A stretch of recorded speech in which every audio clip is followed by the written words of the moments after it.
Jamiat al-Imam? Yeah. Which year? Level 6. Level 6. Yeah. I mean, I think they have levels now in Medina, but we didn't before. Yeah. 1 year and a half left of his degree.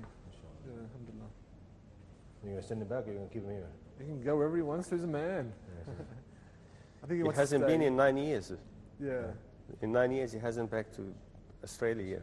Yeah. So, At least he's been back. My kids have never been, man. nah. They love it too much here. Really, it's become part of their identity. It's hard for them to get out of the habit to be around here. They got durus, they got harakat, they got so many things. They got friends. You know, to make it's a big change up leaving here and going to the west. How long have you guys been here? 9 straight. 9 straight, Yeah. The long haul. Not many people do that. Look at strange individuals, especially in Riyadh. Not many people do it in Riyadh. Maybe Medina, they'll do it longer.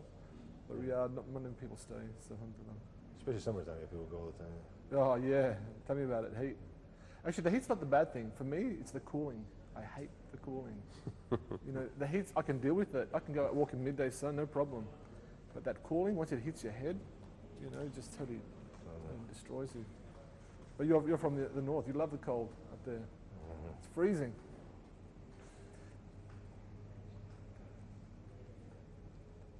Yeah, we have trouble readjusting when we come back now.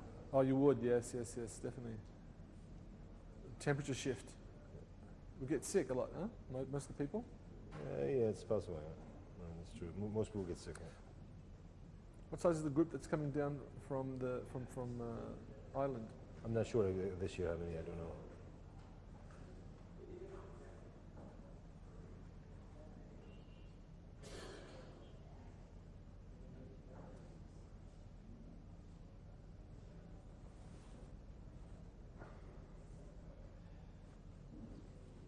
One of the questions one of the friends were asking was that when he did his tawaf in Say, then when he went to cut his hair, maybe somehow they didn't cut it much and he was under suspicion. Then he came and took off his ihram. He said that, can you go back and cut more? Or does he has to give fidya? If they cut some of it, it's enough inshallah ta'ala. It should be enough. I mean, especially if you went to a barber, that's their job. They know what they're doing, inshallah ta'ala. So they don't have to cut a lot. Yeah, just some of the hair. Yeah, so if just it's fine. Some of the hair. It shouldn't be no problem, inshallah. But if he did have, strong suspicion, he thought they didn't cut, I don't think that's possible. If you go to a barber and you're coming from Umrah, exactly. they're either going to shave it all off or they're going to cut. Exactly. It needs to be cut. They know their job and they do it pretty fast. Yeah. So that's probably why he thought they didn't do it, because they're very quick, mashallah. It's all about money, isn't it? It's all about business. I remember the year they had just at Jamarat, under the stairs on the side there, all those barbers, and most of them were illegals. They did a big raid and they just rounded them all up. They were making a lot of money on the side. Whether he was a driver before or he was a worker in a factory, just got his equipment there and started cutting hair on the side. So Yeah, but they don't have it anymore. they don't have any more, no. They just round them up and got rid of them. So they got these proper barber shops with the certificates and everything else. But they have them there in Mina now? Or? The proper shops, yeah, under the Jamarat Akbar, down the side, there's some booths down there. You can go straight under and cut your hair straight away after the last stoning. Especially if you've already paid for your hadi, just finish straight away, you can get into street clothes and it's good. Yeah. That's not very good. There was a question that I was reading up, and it was a very interesting one. It was a fatwa question. The context was they're on Hajj. And while on Hajj, it was at Arafah. The father died in Hajj, and the child was asking of the one who died, do I have to complete the rest of the Hajj for my father or not, or do I have to pay a fidya? No, hold on. Yeah. The one who died when his camel, he was trying to ride the camel, the Prophet just ordered he was buried. And he stayed in his ihram and he was buried. Subhanallah. He said he will come yawm al-qiyamah mulabbiyan, making talbiyah, alhamdulillah. Alhamdulillah. May Allah Alhamdulillah. accept from you, Rabbi, alhamdulillah. You don't even do the burial wash or anything. Yeah. Yeah, subhanallah. Subhanallah. It's a great honor. Yeah, we look at it as a tragedy all the time, death, but sometimes the way you go is actually a ni'mah, it's actually a blessing from Allah. Especially at that time, at Arafah. And then you could imagine a guy being trampled by his camel, so that's horrible and all of this. But subhanAllah, he's going to come Yawm al-Qiyamah saying, Labbaik Allahumma labbaik. Alhamdulillah. Alhamdulillah. The other brothers are coming back? Oh, they're coming. Slowly but surely. They're coming. I think the lack of sleep's getting to everyone. Average is 3 or 4 hours now. No, this is a fridge. No, because you stay in the fridge area. The smart people do the hijrah out into the dark room in the back down there, Exactly. where there's no ACs. I think the issue is more of the cold than the actual hours of sleep. And the food, I the diet. run from that thing. I told Yeah, you. the day gets you, man. Yeah, the Alhamdulillah. big diet. I run from that thing. That's tragic. But the thing is, people like it, and it's very, very close to the place. So it's the convenient one for everybody. You know?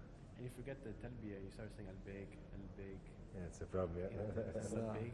It's al-big. it's coming again. Huh? Yeah. So Any- how many hajjs have you made, brother? This will be, I think, my fifth or sixth one. Fifth. Mashallah, Is your mic like, it's like way down there? I don't know. You can hear your stomach or something. I don't know. But 7th, you said? No, I think it's like the fifth or sixth. I believe it is. Mashallah. I haven't made it in some time, though, Don't subhanAllah. worry about it. Just- Those were all when I was in the university. It's the first ones I finished in the university. And when did you officially reach Saudi Arabia? 2007. I finished 2006, 2007, but I left in 2007. With your dawah center, your markaz that you have in Ireland, you got any new projects planned for the future that we could get inspired by or learn from? I don't know how inspiring it is, but it's just the basics, I guess, something, you know. Expanding the center, doing what we can for the dawah, for the community, Muslim and non-Muslim. And we get involved, I think, in we're starting to get more involved with the non-Muslim community outreach programs. Good, the greater community. So I think that's having a good impact. Slowly but surely. There's been other communities who have done faster than us and better than us, honestly. They've done a really good job, alhamdulillah. What's the feedback from the greater community, the non-Muslim community? Good, alhamdulillah. The Irish, I think, hands down, they're the best in all of Europe. Mashallah. Very respectful, very nice. If they don't like you, they don't really let you know. Yeah, straight away, yeah. No, they don't let you know. They don't let you know. No. They keep it to themselves. Like when you go over to the UK, you can feel, people who are, if they're racist, they don't like Muslims, you can really feel it, And some of them will even let you know. Yeah, physically, yeah. No, physically, I don't know all the time, but... Well, they do, yeah. Even in Australia, physically they'll let you know. No, physically, usually it's for the women. They usually don't mess with the... With the guys, unless it's a little guy. Yeah, that's true. Yeah. So we're pretty alhamdulillah. They think twice, should we or shouldn't we? Yeah? And you mentioned you did the Hajj in 2004, the flood rain came. Yeah. That was the year that I did my first Hajj. Subhanallah. And I remember that day very well. We had thrown the jamarat, the pebbles, and then we walked all the way to the haram. And it was a beautiful walk, just walking with all the brothers and sisters. And the rain didn't come until we reached the last tunnel. Wow. Like as soon as we left the tunnel, that's when the rain just poured down. And it had actually worked to our favor because the tawaf ring was just Open. empty. Wow. And then it was the adhan of Asr. So we actually prayed on the sahan, or the area surrounding the Kaaba. And I remember making sujood in water, it felt like I was swimming almost. Mashallah. But I just remember the Kaaba with all the rain just pouring down. And the Kaaba was just shining, and then you've got the mitzvah. It's like that waterfall just gushing with water from the roof, and it's just one of those memorable Look at that old experiences for picture, me. that black and white picture you see the people swimming around the Yeah. Kaaba. Yeah. I thought, how could that happen? Subhanallah. Even in our time, when they've got drainage, we still have a problem. Yeah. But that was But very heavy rain. those rains were so heavy. The thing, our tent was actually in Muzdalifah, the ones that are connected to Mina, and it's coming downhill. And we looked over at the tent. I mean, I'm talking about split seconds. It just came in, and you had to react. What do you do? So you had your food, your sleeping bag and all these things and pillows, and we had one or two of our main bags that have our books and our clothes and things like that. So we just scooped those bags up. The most important ones. Yeah, the books and the clothing, and then everything else was Subhanallah. Subhanallah. It just went like a blink of an eye. The water came in, and our things went out under the other side of the tent, and it just kept going. It was that much water.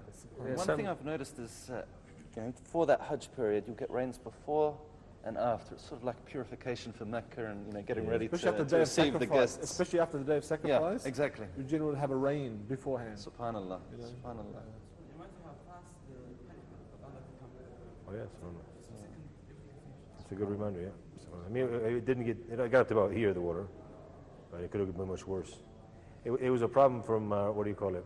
One of the brothers who was with us from Canada. His older sister was with us too. So everybody in our group wanted to go on the 12th early, except for us. We decided to go on the 13th.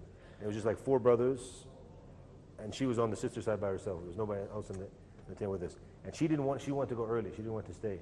And she kept saying no, and he was like, no, I want to stay with the brothers. It's the sunnah, stay with the 13th. She was like, no, I want to go.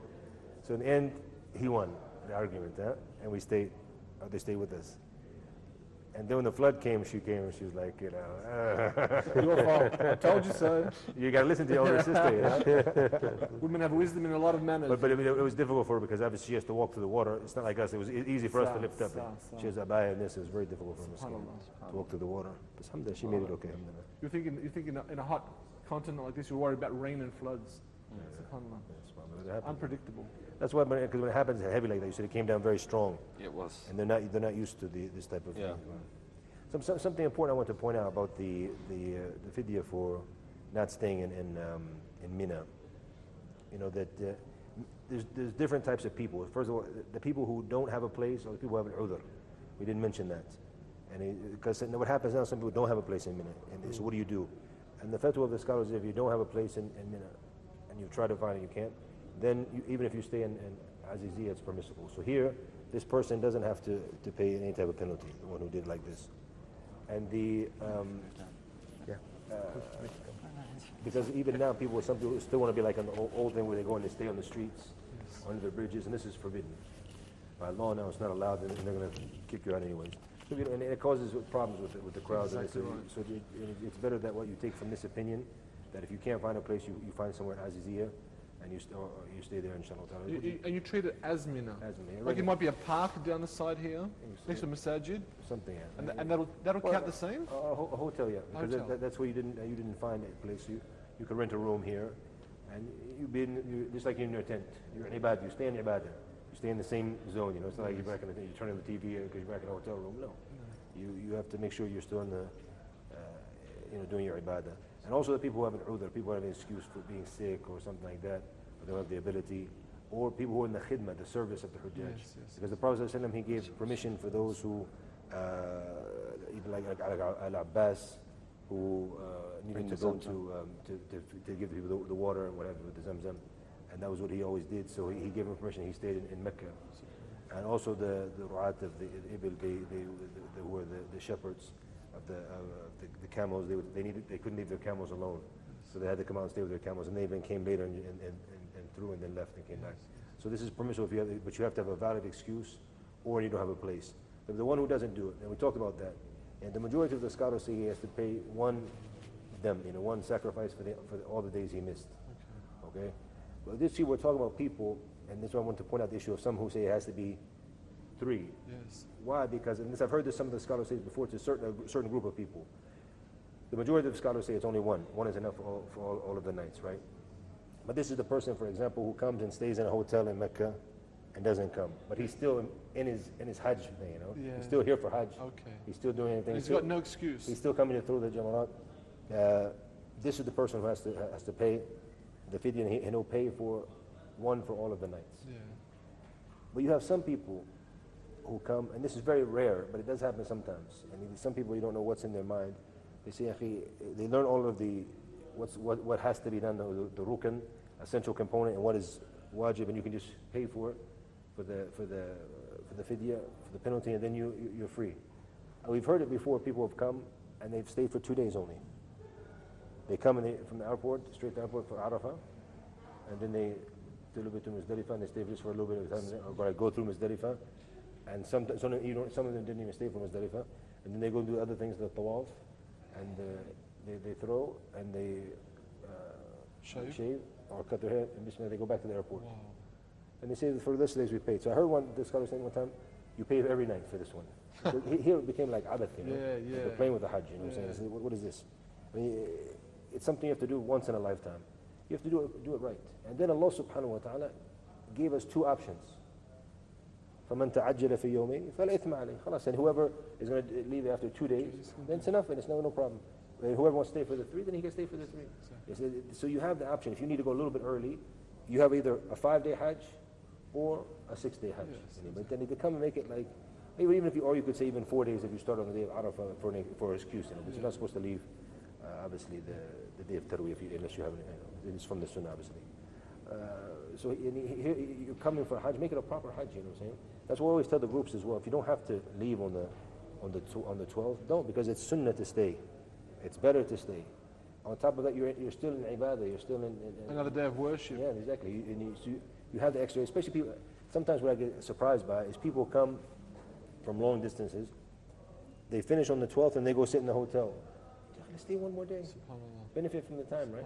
I mean, if you have to go back to your country, that's understandable. If you have a flight, that's understandable. But I mean, if you're going to go sit 2-3 days in the hotel in Mecca, why not just benefit from the full time and follow the Sunnah and have one more day of this ibadah? You know? And many people might never come back. You never know. You know? And subhanAllah, and someone taking advantage of your Hajj. You know, I guess as students in Medina and you know here in Saudi in general, and maybe it's a bit different in your time because you guys, I think they a bit more difficult with the issue of the paperwork and stuff like that. They were a bit more lenient for us back in the day. You know, we were coming as students from Jama Islamiyya in Medina, and they wouldn't really say anything to us. And they knew we were coming, you know, with our people from our countries and what have you. So they were very. But now because it's just gotten too crowded, so they have to be, you know, strict with everybody, which it's understandable. But you know, you never thought that, you know, I'd be many years I wouldn't make Hajj again, you know. I never thought like 1425 would be my last Hajj, you know. Alhamdulillah, here I am again through the blessing of Allah subhanahu wa ta'ala. But it's been a great reminder to me of taking advantage of the opportunity that you have. When you can. When you can, yeah. The doors might close on you. Exactly. And I never thought, you know, because I mean, I'm seeing all the, you know, the mashaykh, they're coming back for Hajj every year. But I'm thinking I was doing the same thing. My thing, when I got involved in education in the beginning, I wasn't really involved in, you know, like the full-time da'wah, so I wasn't coming with Hajj groups or anything like that. Also, I didn't go back to my country. So all of these things had an effect where I wasn't going for Hajj each year like I thought I probably would be. So it was, even for Umrah, you know, not even coming for Umrah, because, you know, we're used to, with our nationality, we travel everywhere without visas. Yeah, exactly. You know, so it's like, you know, go apply for a visa and then this, and it seems kind of strange, like it's really weird, you know. So even for Umrah, and then, or you have to go to a group and go to a Hajj, you know, and they get your visa. It all seems very strange and very time-consuming. So, and it just becomes very difficult to do sometimes. SubhanAllah. So it's always important to take advantage of the opportunity that we have. So this is an extra prized Hajj for you because it's been such a break. SubhanAllah. Allah make it, inshallah, a beautiful Hajj. Hajj Mabrur, inshallah. 12 years. Well, maybe the first What's one. the difference? Maybe the first one. Well, I haven't seen the difference yet because I haven't actually been there. Okay, yeah. I mean, I've seen just the pictures. You were talking about the old Jamar and the new one. Yeah. I was laughing because I haven't seen the new one. Oh. Only on pictures. Subhanallah. Yeah. It's beautiful, amazing. Yeah, I've only done the old one, so I've been old school. Amazing. You can dunk, huh? There's nothing. Slam dunk, And if you go down the bottom and see it, it's this rain of pebbles just comes down, a huge rain of pebbles down the bottom. And they pick them up, and it's like a recycling thing, and they move them out. It's just beautiful. The old one, remember the old one? When they used to have that big, you know, that like vacuum sucker to suck up all the socks and the rubbish and all these things in the pile. You don't have that problem anymore. You used to trip and break your neck over those sandals. You don't have that anymore. It's just beautiful. It's streamlined, like city streets. You know, it's all done in a beautiful way. Really good. The entrance. I've seen the picture. I've heard a lot of good about it. You know, so I can't wait to experience it myself. Alhamdulillah. Yeah, so going back to that first experience, take us through it. My first Hajj. Yeah. I'll tell you about my first Umrah. My first Umrah, I think, was because something happened. Even the brother who came with me, we came from Sudan, and he comes a lot for Umrah. And something amazing happened. We came like 8:30 in the morning. You were in Sudan before Medina? Yeah. Okay. I was studying there. And then subhanAllah, I came with this brother. We came to the make the tawaf, and the black stone was empty.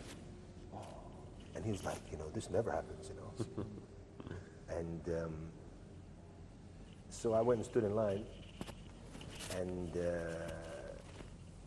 you know, like two people in front of me, and then this group of like Pakistani brothers and sisters, they came from, they saw it was open too, so they flocked to it. There was like 30 or 40 of them. You know, they were trying to cut in line. It was like, you know, No way. you're not getting in here. You know, this is an opportunity. It's not gonna, alhamdulillah. I was gentle with them, alhamdulillah, but I was able to, you know, actually go in and kiss the stone and touch it, and it was a great opportunity. Amazing. You know? Because most people say, because you always, when you study it, Like we're talking with the brother, you're never going to find the opportunity. You know, it's just- Especially now, it's especially incredible. in the Hajj days. Sometimes in Umrah you'll find the opportunity, depending on the time you go. Yeah, 10 years ago it was able to be able to do it, but now it's so difficult. There are a few windows. We've got the next month, Muharram, Yeah. and also Shawwal, Shawwal's month pretty after good, Ramadan. yeah, it's pretty good. You know, they actually still have that line. You know, you can make a lap around the whole Kaaba, but you can get there and it, you know, moves very quickly. So you can touch it then, huh? Yeah, yeah. They actually have a line. Yeah, there's actually a proper line. Proper now. line. Well, no, before there was no line. Yeah. No line. We used to go in, remember? Before Straight it in. was on Barakah. Yeah. Yeah, yeah. Women pushing and shoving in there as well. Oh, yeah. It's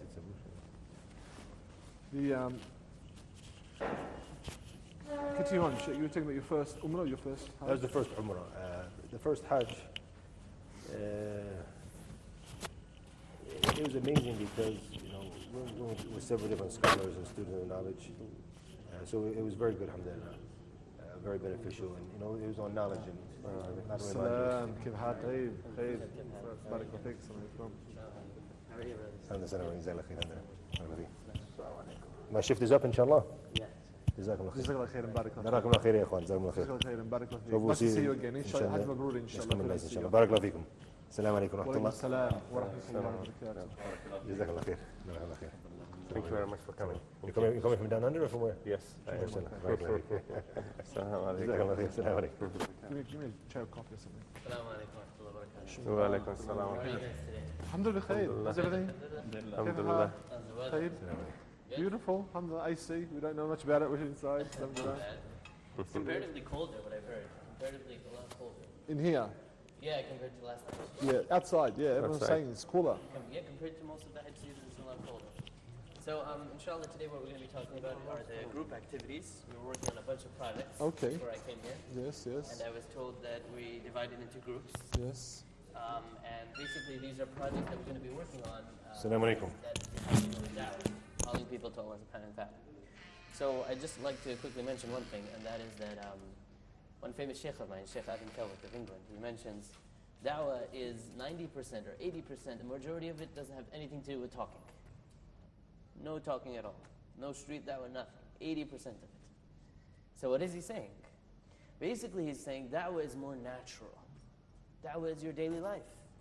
The way the Prophet Muhammad ﷺ was, right? The way the Sahaba were, Radwanullahi alayhim, is that their da'wah was very natural. It was every day. It wasn't like, you know, a specific hour of the day or, you know, setting aside 3 days in a month to do da'wah. It was all day, every day. So with that said, there are times, 20% times, when you have to literally go out of your house, spread pamphlets and do da'wah. So the different topics that we have are tarbawi, which deals with how to deal with raising children. I'm the least experienced there because I'm not even married. And then we have our sheikh right here who can tell us all about raising good kids. And then we have, apart from tarbawi, we have the ijtima'i, the social aspect of da'wah. And then finally we have the third aspect of da'wah, which is, you know, just calling everyone to the path of Allah subhanahu wa ta'ala generally. So I'm going to start asking each one of you which groups you're in. Let's do another introduction because I'm pretty new here. Okay. Where you're from, what's your name, hobbies, and what group are you put in? Okay. Are all the group represented first here, Yusuf? Are they? I think we should get all the brothers. I should get them in there. Yeah, so go let's call call them. the brothers. We'll kill some time till they come. Sure. So make sure that everyone's represented. And So then start talking your about it. name and a little bit of Best Nick, but everyone calls me Abu Abdullah. Okay, I'm from Melbourne, Australia. cool. I'm working at King Saud University in the College of Language and Translation, School of Tarjuma. We've been here for We're discussing just the short, 1 year short of a decade, so it's been a fairly long stint. But enjoying it, a different lifestyle, a different everything, and alhamdulillah, Allah's blessed us with the opportunity to come to Mecca to do our Hajj and to participate in the dawah activities of Huda, which is really good. Alhamdulillah. Of course, it's amazing. Some hobbies, some things you like to do for fun? You mentioned about family. I mean, once you've got family, and it's a fairly big family, there's no hobbies and there's, Oh my God, you tell know, me about it's it. a different type. You don't follow hobbies anymore. All those interests are just like extinguished. You know Each what's one funny? of them. What's funny is that I actually, this summer I was back in New York. I'm from New York, but you know, I study here in Saudi Arabia. I'm living here in Saudi Arabia. So I was back there, and I was at my sister's house, and she's married, she has kids, and I kind of understand what you mean in that you can't get any work done. Anything. Nothing. I mean, especially when they're little kids. Yeah. That's what I know about. And you have, and it's just the dynamics in the house. Oh, man. Time to rest your mind or your brain or your body. But that shows that you're a very responsible father or mother. Because there are parents that be like, they give it to the babysitter, they go out, eat dinner, do what they want, and then they're surprised when they're 50 and the kids don't want. Exactly right. I mean, it's an amana, isn't it? That's true. No, a marriage is an amana. And also for the young people who aren't married or just got married, I think that marriage isn't just marriage. Marriage is the beginning of all that trial and test, and also the responsibility that comes with it. Marriage is the short part. That raising the children's after that and the grandchildren. Wow. That's the long, drawn-out process. It's a marathon. Allah. It's a marathon, not a sprint. So that's why it's called half of your deen. It's not Wallah, just. it's happening in sabr, in persistence, in tenacity. Yeah. In planning and organization, managing your time, your effort, Wow. everything, and your aspirations. Sometimes you put these dreams and these projects on the shelf, Wow. and they're waiting there until 10, 20 years later. But do you feel sad about that? Does that make you depressed, or does that Yes make and you no, happy? but because you take care of responsibility number one, which is your own religion, Sure. and then the family under you, because we'll all be asked, as I said, we are all shepherds. كلكم راع وكلكم Exactly مسؤول right. عن So we're all shepherds, and we're shepherds of our families, and that's a responsibility for us, number one. MashaAllah. When we can fit in anything else additional in terms of dawah, anything else, we try to squeeze that in. Sure. But it's always priority number one. Isn't raising a family da'wah? Because you're preaching to your children, you're raising them, you're It making is. future days out of them. It is, and this is a good point too, because a lot of not just the brothers, the sisters especially, who do the hardest work, Yeah, spend most of the time raising the children from a young age, definitely. which a lot of the males can't stand. Exactly. So they do the groundwork, the foundation, the basis, and I think they're not doing dawah, they're not doing anything Islamic, and that's a great dawah, because how many females neglect that responsibility, and you see the outcome that the children don't have a strong foundation in Islam. That is they don't so have a true. strong identity. So that is the basis of the dawah of the ummah. The female in the house, her raising the children according to the Quran and Sunnah, establishing that strong identity in the children is the basis of the dawah of the ummah. Without that, you can't build a platform. So I think we just touched base on one of the points that our director was making sure that we should talk about, which is tarbawi. Yes, So dawah is tarbawi. exactly right. Wow. Discipline educating. That's amazing. Can we speak to your son a little bit? Go for it. Assalamu alaikum. What's your name? My name is Abdullah Zaka. Abdullah, mashallah. Nice to meet you. I think you understand I'm from Melbourne. You were born in Melbourne as well. You were born in Melbourne as well? Yeah, of course. So you guys are like really been there for a while? old. Wow, mashallah. Yeah. So you're not, this weather is okay, because how's the weather in Melbourne? We have a saying about our city. We have 4 seasons in one day. We can go from -5 to 45 in the same day. In the same day. Wow. So when you come to our city, you get prepared in certain times, especially around spring, to be dressed for 4 seasons. Wow. So within the day, you'll change 3 or 4 times. If I go there, I'm probably gonna be wearing this. Yeah, most people try it, and then they get sick because they can't deal with it. Oh, okay. Like we have some Saudis studying who come. In Australia, so and they get rid study, of it. Yeah, when they study there, they think, we can handle anything, no problem. They ditch Get it. there, and 2 days there, I'm freezing, now I'm boiling. I can't deal with this. That's hilarious. So my cousins are actually from Australia. They're from Mashallah, Melbourne. mashallah, mashallah. Which part of Melbourne? Not sure. You don't I've never know. been there. I'd want to visit definitely. Yeah, inshallah. I've heard a lot of great things about Australia and about the Muslims there, especially. Okay, I know. So I remember you doing your specialization in Sharia. So I'm 23 years old. Yeah, I know the brother. I'm in Kuwait Sharia in Imam University, Riyadh. I've got a year and a half left. Okay. ايش اسم الشيخ؟ I've been working in some Islamic centers for a while. Okay. Currently working King Khalid Islamic Center. امريكي هو؟ In charge of like the da'wah field projects and teaching projects like that. Yeah. It's not much else really to say, I guess. صح صح About everything. Yourself? That's great. Sorry. Yourself? Well, okay. I'll talk about myself. I'm very conceited, so I love talking about myself. But alhamdulillah, I'm studying Kitab wa Sunnah. My specialization is Al-Kitab wa Sunnah, which is basically Quranic sciences and Hadith sciences in Kulliyat al-Da'wah wa Usul al-Din. And that's basically what we're talking about here today. Da'wah is our topic for today. In Imam University, da'wah, usul al-din are separate. Yeah, no. Is And it so that's Mecca? Medina. You're in Medina. I'm in Mecca. For University. Riyadh. Oh, Riyadh. Okay, yeah. Imam Saud, sorry. Imam Muhammad bin Saud. Yeah, so in, Separate, huh? yeah, no, in Mecca we're the same. Kulliyat al-Da'wah Usul al-Din is one college. So yeah, definitely. MashaAllah. So that's great. That's great. So now I want to ask you. Do you get much opportunity in doing dawah here in Mecca? I always ask this question to myself, Yeah, not to yeah. other people. because the majority of people who come here around, not just Mecca itself, just the greater Mecca area, Yeah. are Muslim already. Exactly. You might have construction workers and people just outside the boundaries of Mecca, but most of them Yeah. are Muslim. You know. Can we do da'wah to Muslims? Yeah, I'm asking you, but do you do this? Do you go out and do da'wah to the Muslims here? Well, I think that's a good idea. I should, but I don't. Okay. We're going to be completely honest here. I should, but I don't. But I think there is a lot of majal, there's a lot of space to work with that. Very great point we could bring up for our mashru'at, our projects here. Like in Riyadh, there's a huge amount of non-Muslims. Of course, I can imagine. So I want to ask you hobbies, things you do for fun. What I do is in the house, maybe I study sometimes. Okay, sure. It's a bit of sport, not much. That's about. Sport, like what? No, not really much. Just walk around, be here. It's really study Cool. something. Okay, that's good. That's good. As long as you get that good exercise, sunshine. Riyadh's a great place. Sunshine, the sunshine. What? The sunshine. The sunshine. Oh, you wear the shmuck to block the sunshine. Uh-oh, okay. So, I mean, as long as, the thing is, people don't understand that living in Saudi Arabia, the big thrill for students of knowledge is that you pretty much have access to all the books that people die to have access for in Australia, United States, Canada. Sure. You have access to texts that university professors in the United States and Canada, non-Muslims, would do anything to get access to that. And you have the ni'mah. The biggest thing is have access to scholars. Scholars. That's much more important. Much more important. Yes. And Thank you for access reminding me. to learning the Arabic language. There's Sure. two things that you can get here you can't get in the West. You know what I like to do? I like to do is compare the scene of Tullab al-Ilm going to scholars as the positive opposite, equal but opposite to those people who go to rave scenes, who go to the music things and this and that. Because it's the same emotion and the same thing except for Islam. Same drive, you mean? Same drive, exactly. So Allah subhanahu wa ta'ala says in Surah Al-Baqarah in the second juz that there وَمِنَ النَّاسِ مَن يَتَّخِذُ مِن دُونِ اللَّهِ أَنْدَادًا يُحِبُّونَهُم كَحُبِّ اللَّهِ وَالَّذِينَ آمَنُوا أَشَدُّ حُبًّا لِلَّهِ. So the thing is, there are people who take other things, other idols or anything, and then they love it as much as They love Allah. as much as the love of Allah should be. As they love Allah. As they love it. يُحِبُّونَهُم كَحُبِّ اللَّهِ But the believers love Allah more than they love Allah. So the Exactly. drive that we have, Is more Muslims have to worship Allah, is greater than the drive they have for the rave scenes. for whatever they do. Exactly.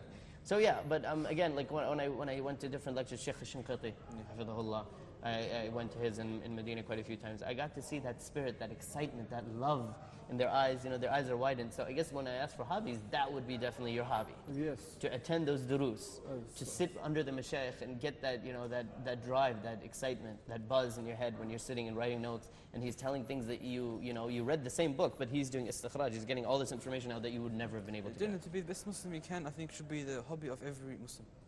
That should be your whole It life. should be your whole life. It should be, but what's interesting is not just like saying praying and saying, I think like being good to your family is a form of da'wah, of worshipping Allah. Definitely. A wider form of ibadah. Definitely. That should be your hobby, and your hobby should be part of that. It should help that. You mean? That's for sure. But I do want to mention this, that Allah subhanahu wa ta'ala created us, even the Sahaba, He created the Sahaba very different. Yes. So you had some Sahaba who were very excited about defending Islam and protecting it physically. So they were the mujahideen of the ummah.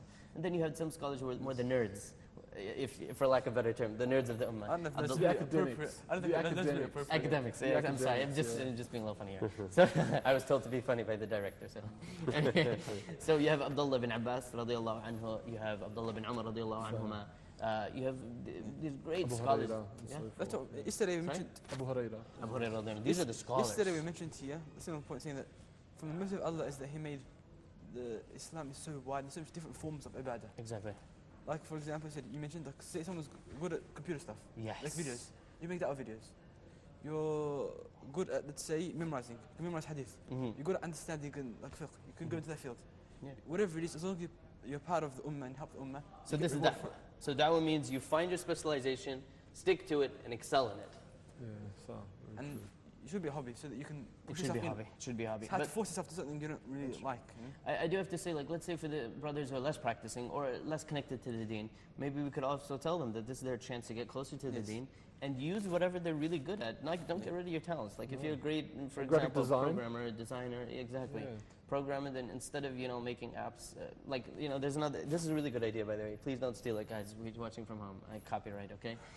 The good idea is that there's an app currently called Shazam. Okay. So what basically it does is that you have music on. For the non-Muslims or for the people who are very excited about music, they could click this app, and whatever the music is, they don't know who it is, it tells you the name of the artist, the name of the song, the name of everything. So I was talking to my brother-in-law, I was like, look, alhamdulillah, I know a lot about Qurra. This is my specialization. Even though I'm studying Kitab al-Sunnah, a lot of people mistaken me for Qira'at because I love it and that's my hobby. So the thing is that I know a lot of Qurra, but the problem is a lot of people come to me, oh, I heard the Sheikh last night on the radio, he was lit, it was amazing, it was the best. I'm like, well, you know what? There are like 50 Qur'an on the radio. I can't really tell you. He's like, no, he reads like Shireen, but then he goes up like this. And I'm like, no, that doesn't help at all. So instead, what I was thinking is that the programmers, they can make an app in which you click it and they tells you the qari, the surah, the riwayah, the qira'ah, even let's say the tariqah. Because after that there's the tariqah. And sometimes the ayah. Some people or the ayah. hear something. What ayah is this? They don't know. They like the ayah, but they don't know where it is. Exactly. That's brilliant. So you're basically, what we got from you is that family life is da'wah. And we got from you that whatever your specialization is, whatever your takhassus is, you could use that and just excel. Yes. Can you tell us the hadith about Rasulullah in which he said that, if you do something, that do it the excellent way. إن الله يحب إذا عمل أحدكم عملا أن يتقنه. Verily, Allah loves for one of you when he performs any act that he does in the best way. This is the best way, or he Excels in it. Excels in it, or perfects it. Perfects it. Perfects it is better. See, this is the sign of someone who is really legit in Arabic.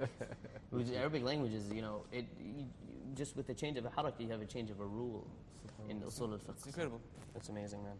All right, thanks. Also, one thing important that a lot of people tend to think religious people are like very extreme and they don't like smile. That is common. If you do have a hobby and you're not to that level yet where you can put your whole time into like fisabilillah, then there's nothing wrong with having a hobby. As long as you don't do anything wrong or you're not excessive. بين الإفراط والتفريط, right? Between excessiveness and you have to work on yourself. Try to get yourself better all the time. Don't stop it where you are. That's amazing. Jazakallah khairah. So let's talk to the other two brothers. Assalamu alaikum, brother. Wa alaikum assalam. What's your name? My name is Zirak Akbar. Zirak Akbar, mashallah. And where are you from? Same as your left hand I'm side. surrounded by Aussies. Yeah, you're showing Australians you're today. surrounded. Okay, what city? Melbourne. Same city. We're all from the same city. And are you ethnically from somewhere else? From Afghanistan, yeah. Afghanistan. Do you speak Farsi? I speak Farsi and I speak Pashto as well, and a little bit of Urdu as well. Yes. Farsi, Pashto, English, Australian English should be considered separate English. No, I'm sorry. That's my unsuriya, I'm sorry. I think my accent is not even Australian. It's just good. a mix It's of legit everything. transatlantic with a little bit of nice Afghani touch. Afghani touch. I like it. It's beautiful, mashallah. So, brother, can you just tell us what your hobbies are? What are you doing? What's up? I'm actually working currently in Riyadh for a British company. Okay. I specialize in telecommunications. Wow, mashallah. My background is electrical and communication engineering. Okay. And in here for the company, I'm the operational director, working with Nokia together as their subcontractors. Yeah. Okay, wow, nice. Yeah, so we basically work with operator that works with Nokia on their telecommunication, providing different services for them. That's beautiful. That's great. So what group were you in with the Dawah groups? I think I'm in Group C. Group C, and you guys I'm C. I'm A. A, C, C. Yes. Nice. You're A. A, C, C. So B's missing. We got to grab B. Yeah, we're gonna call B later in. So what was your project? Do you know about the project for your? No, because I came late. The brothers already started on the project, but I believe I just got a little bit of update on to come up with a proposal. Sure. Which is actually something that could be done in a short duration of time without involving too many people. Sure. And without involving too much financials. Sure. Go look for to come up with ideas. And try to find some more people. Let's round them up. Bring them here. Yeah. To come up with ideas for dawah. Sure. So I believe that's what the project was. Ideas for dawah. So we already talked about Tarbiwi. It's brilliant, mashallah. I really love what he said. And it prepares people like me who are single and people who are married maybe and having trouble in marriage to realize that this is dawah, this is your Islam, this is your life. And then from there you work on forward. That was brilliant. I love that. And then our other brother, he mentioned that hobbies, everyone should have an Islamic hobby. I actually believe that no matter where you think you are on the political spectrum, are you like far left, far right, you're not very practicing, you follow this, you follow that, just get an Islamic hobby, get closer to the Quran and the Hadith, find something you love in the Quran and the Hadith, and the sciences are so vast. In Quran, you could look at it linguistically, you could look at the tafsir, you could look at it from the point of view of history. There's so much to work with, basically. It's hadara, it's civilization, you know. And there's art to it too. With recitation of Quran, there's the artistic styles. People copy different qurra, they copy different qaris, reciters of Quran. So Exactly. that's definitely that. So can you tell us how you could use your field, telecommunications, to help us out? Very obvious answer, social media. Social media, brilliant. You know, young generation, they're all involved in social media. I think the old generation too. The other day I saw this old grandma on and even Snapchat. the children as well, you know. Exactly. Nowadays, everyone is just involved in social media. Exactly. I think to get your message across is just Important. Just you know, to give dawah.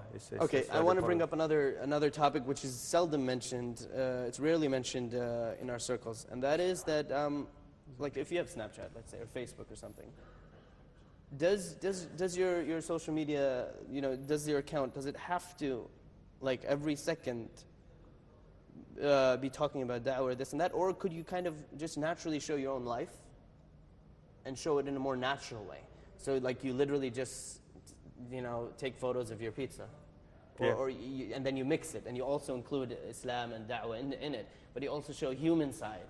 A passive approach. Yeah, well, not really passive. Indirect. You're active. Yeah, before, yeah. What I mean is, it is passive, but that you have moments of activism, Yeah. so that they don't get bored by it. One But scholar, that's the real way, the real image. You know, it's not just, you know, books and preaching and books and preaching. exactly, You're a person, and you practice that aspect of exactly, Islam. brilliant. Both. Both. Like some people, let's say people knowledge, Yeah. and purpose for them to do things like that. It's a bit about what we're doing here as well. Sorry, Abdullah. It's a bit about what we're doing here as well. Yeah. I mean, this is that live, you know. We're streaming live everything we're doing. We can walk there, eat and talk. Plus it's Islam at the same time. Plus we'll joke and talk about everyday life. Yeah, And that's that type of approach. it's very natural. Yeah. It's important. Mashallah. Also, you have to have some people of knowledge. Yeah, It's not specialized. appropriate for them to do things like that. You're right. خوارم المروءة. Are you talking about? Yeah, waqar. I know. Waqar. Shyness. Yeah. No, he means like having an izzah. Respect. Yeah, so can I mention two things on this? Thank you for bringing this up. There's something called Khawarim al-Muru'ah. So can you tell us a little bit about that? Things basically which people consider lower someone's position. However, they're normal. So Imam al-Bukhari, rahimahullah ta'ala. Every time. Exactly. Imam al-Bukhari, rahimahullah ta'ala, actually wouldn't take a hadith from someone who used to eat on the streets. Right? Because he'd be like, this guy's, he's doing Khawarim al-Muru'ah, right? Some people consider it acceptable. Like, It was against the norms. And at the same time, they have really high standards. The ulama of hadith had such high standards, they would make a difference between sami'a and hadara. You know this is very basic stuff, by the way, if you study Islamic studies. So they would make a difference between if someone someone attended a lecture and someone was actually a registered student who attended the lecture, so that when they mentioned the hadith chains, they would say sami'tu an, or when they had the schedule of who attended, they would say fulan sami'a, he just sat and listened. He's not as high as hadara, or vice versa, right? Also, important thing about Khawarim al-Muru'ah, Yeah, a lot of people tend to read the old books 100 years ago exactly. and say, whoever does this, let's say you eat, let's say standing, eating from people, Yeah, that's considered Khawarim al-Muru'ah. Today. This hadith is not accepted. today. So they apply it today when Yeah. things have changed. Exactly, and a da'i is caught eating pizza, God forbid. Yeah, so then you don't take anything sense. Or with Yeah. the legs out in the dust, for example. Oh yeah, exactly. Different situations are different. Times change. So Islam is, what I'm learning from this is that Islam is intelligent, Islam is beautiful. It's just we are the ones who sometimes fail to show that beauty or fail to show that intelligence. Sometimes. It doesn't matter where you're from, you know, in each of the continents and places, like Australia. And then we've got New York from here to here. Yeah. 2 New Yorkers. Yeah. You know, so the different perspective, you know. Exactly, of Khawarim al-Muru'ah. So another thing I wanted to mention, you were talking about how, you know, it doesn't fit the hayb al-waqar. Yeah. Imam Malik, rahimahullah, I'm a big fan, by the way, Imam Malik, rahimahullah ta'ala. He was the basically the pinnacle of hayb and waqar. He used to sit down, he would put itar on his clothes, he would dress properly, he would sit on a high chair. And how old was he compared to his students? When he started his journey on a hadith, he was young. He was like a teenager. But this is the difference of the Islamic civilization. We had honor and power, not in like some dude who's, you know, just singing, right? Yeah. this guy, we gave honor and izzah and power to those who deserved it, who worked hard. Benefit Islam, benefit the nation, benefit Ummah. Exactly. And the thing is that, nowadays we have people, who are like models or go on Instagram or go on this and they become famous, or on YouTube here and there. And sure, yeah, they do work hard a little bit to get where they, want to get to. But the amount of hard work that our scholars, Imam Malik rahimahullah ta'ala, at that young age, when he could have been doing anything else, how he had that's what builds the hayb and waqar. You know what I mean? When you have that, like Imam Malik dressing all, when I read that, it's like that guy was our celebrity, our star. So, still is, mashallah. Still is, obviously.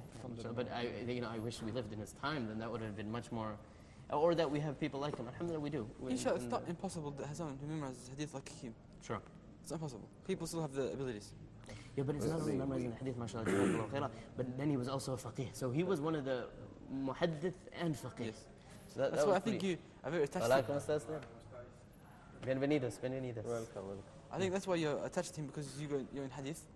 No, That makes a bit of an attachment. oh yeah, it does. You're right. See, this is so beautiful that people with different specializations have different attachments. Yes. So you're in Sharia, right? Yeah. So who do you, among the ulama, just like mention one of them if you can, that you recently been reading, because I know it changes when we read, but who you're just like, man, this alim is so chill. It has to be probably 2 or 3. Okay. Ahmed, Imam Ahmed bin Hanbal, rahimahullah. Shafi'i, Imam Shafi'i. Yeah. or Imam al-Junun, but maybe Shaykh al-Islam, Ibn Taymiyyah. Ibn Taymiyyah, rahimahullah ta'ala, yep. Probably those 3 probably be like the highest for me. Like Great, mashallah. Architecture Those are great, mashallah. Juan, welcome. Alhamdulillah. Juan, Enjoy yeah, it. let's introduce Juan. Okay, so we have on Huda TV right now a recent convert to Islam from España, from Spain, and we're very honored. From Al-Andalus, okay. We're very honored to have him here, mashallah. Present-day Spain. What? Shimal Andalus, okay, wow, mashallah. So tell us your name, a little bit about yourself, your age, Yeah, hobbies, I'm 44, mashallah. and I work for the commercial office of the Spanish embassy. Oh wow, mashallah. Here in Jeddah. No, in Riyadh. write the number. Sorry? Write the number down. Yeah, I will definitely. You have a card? I'm 44. No, card. Huh? Do you have a card? You have a business card. Tienes yes, un yes. tarjeta. Later on, We'll later. give you later. Yeah. Okay, perfect. Thank you. All right, so And, wow, yeah.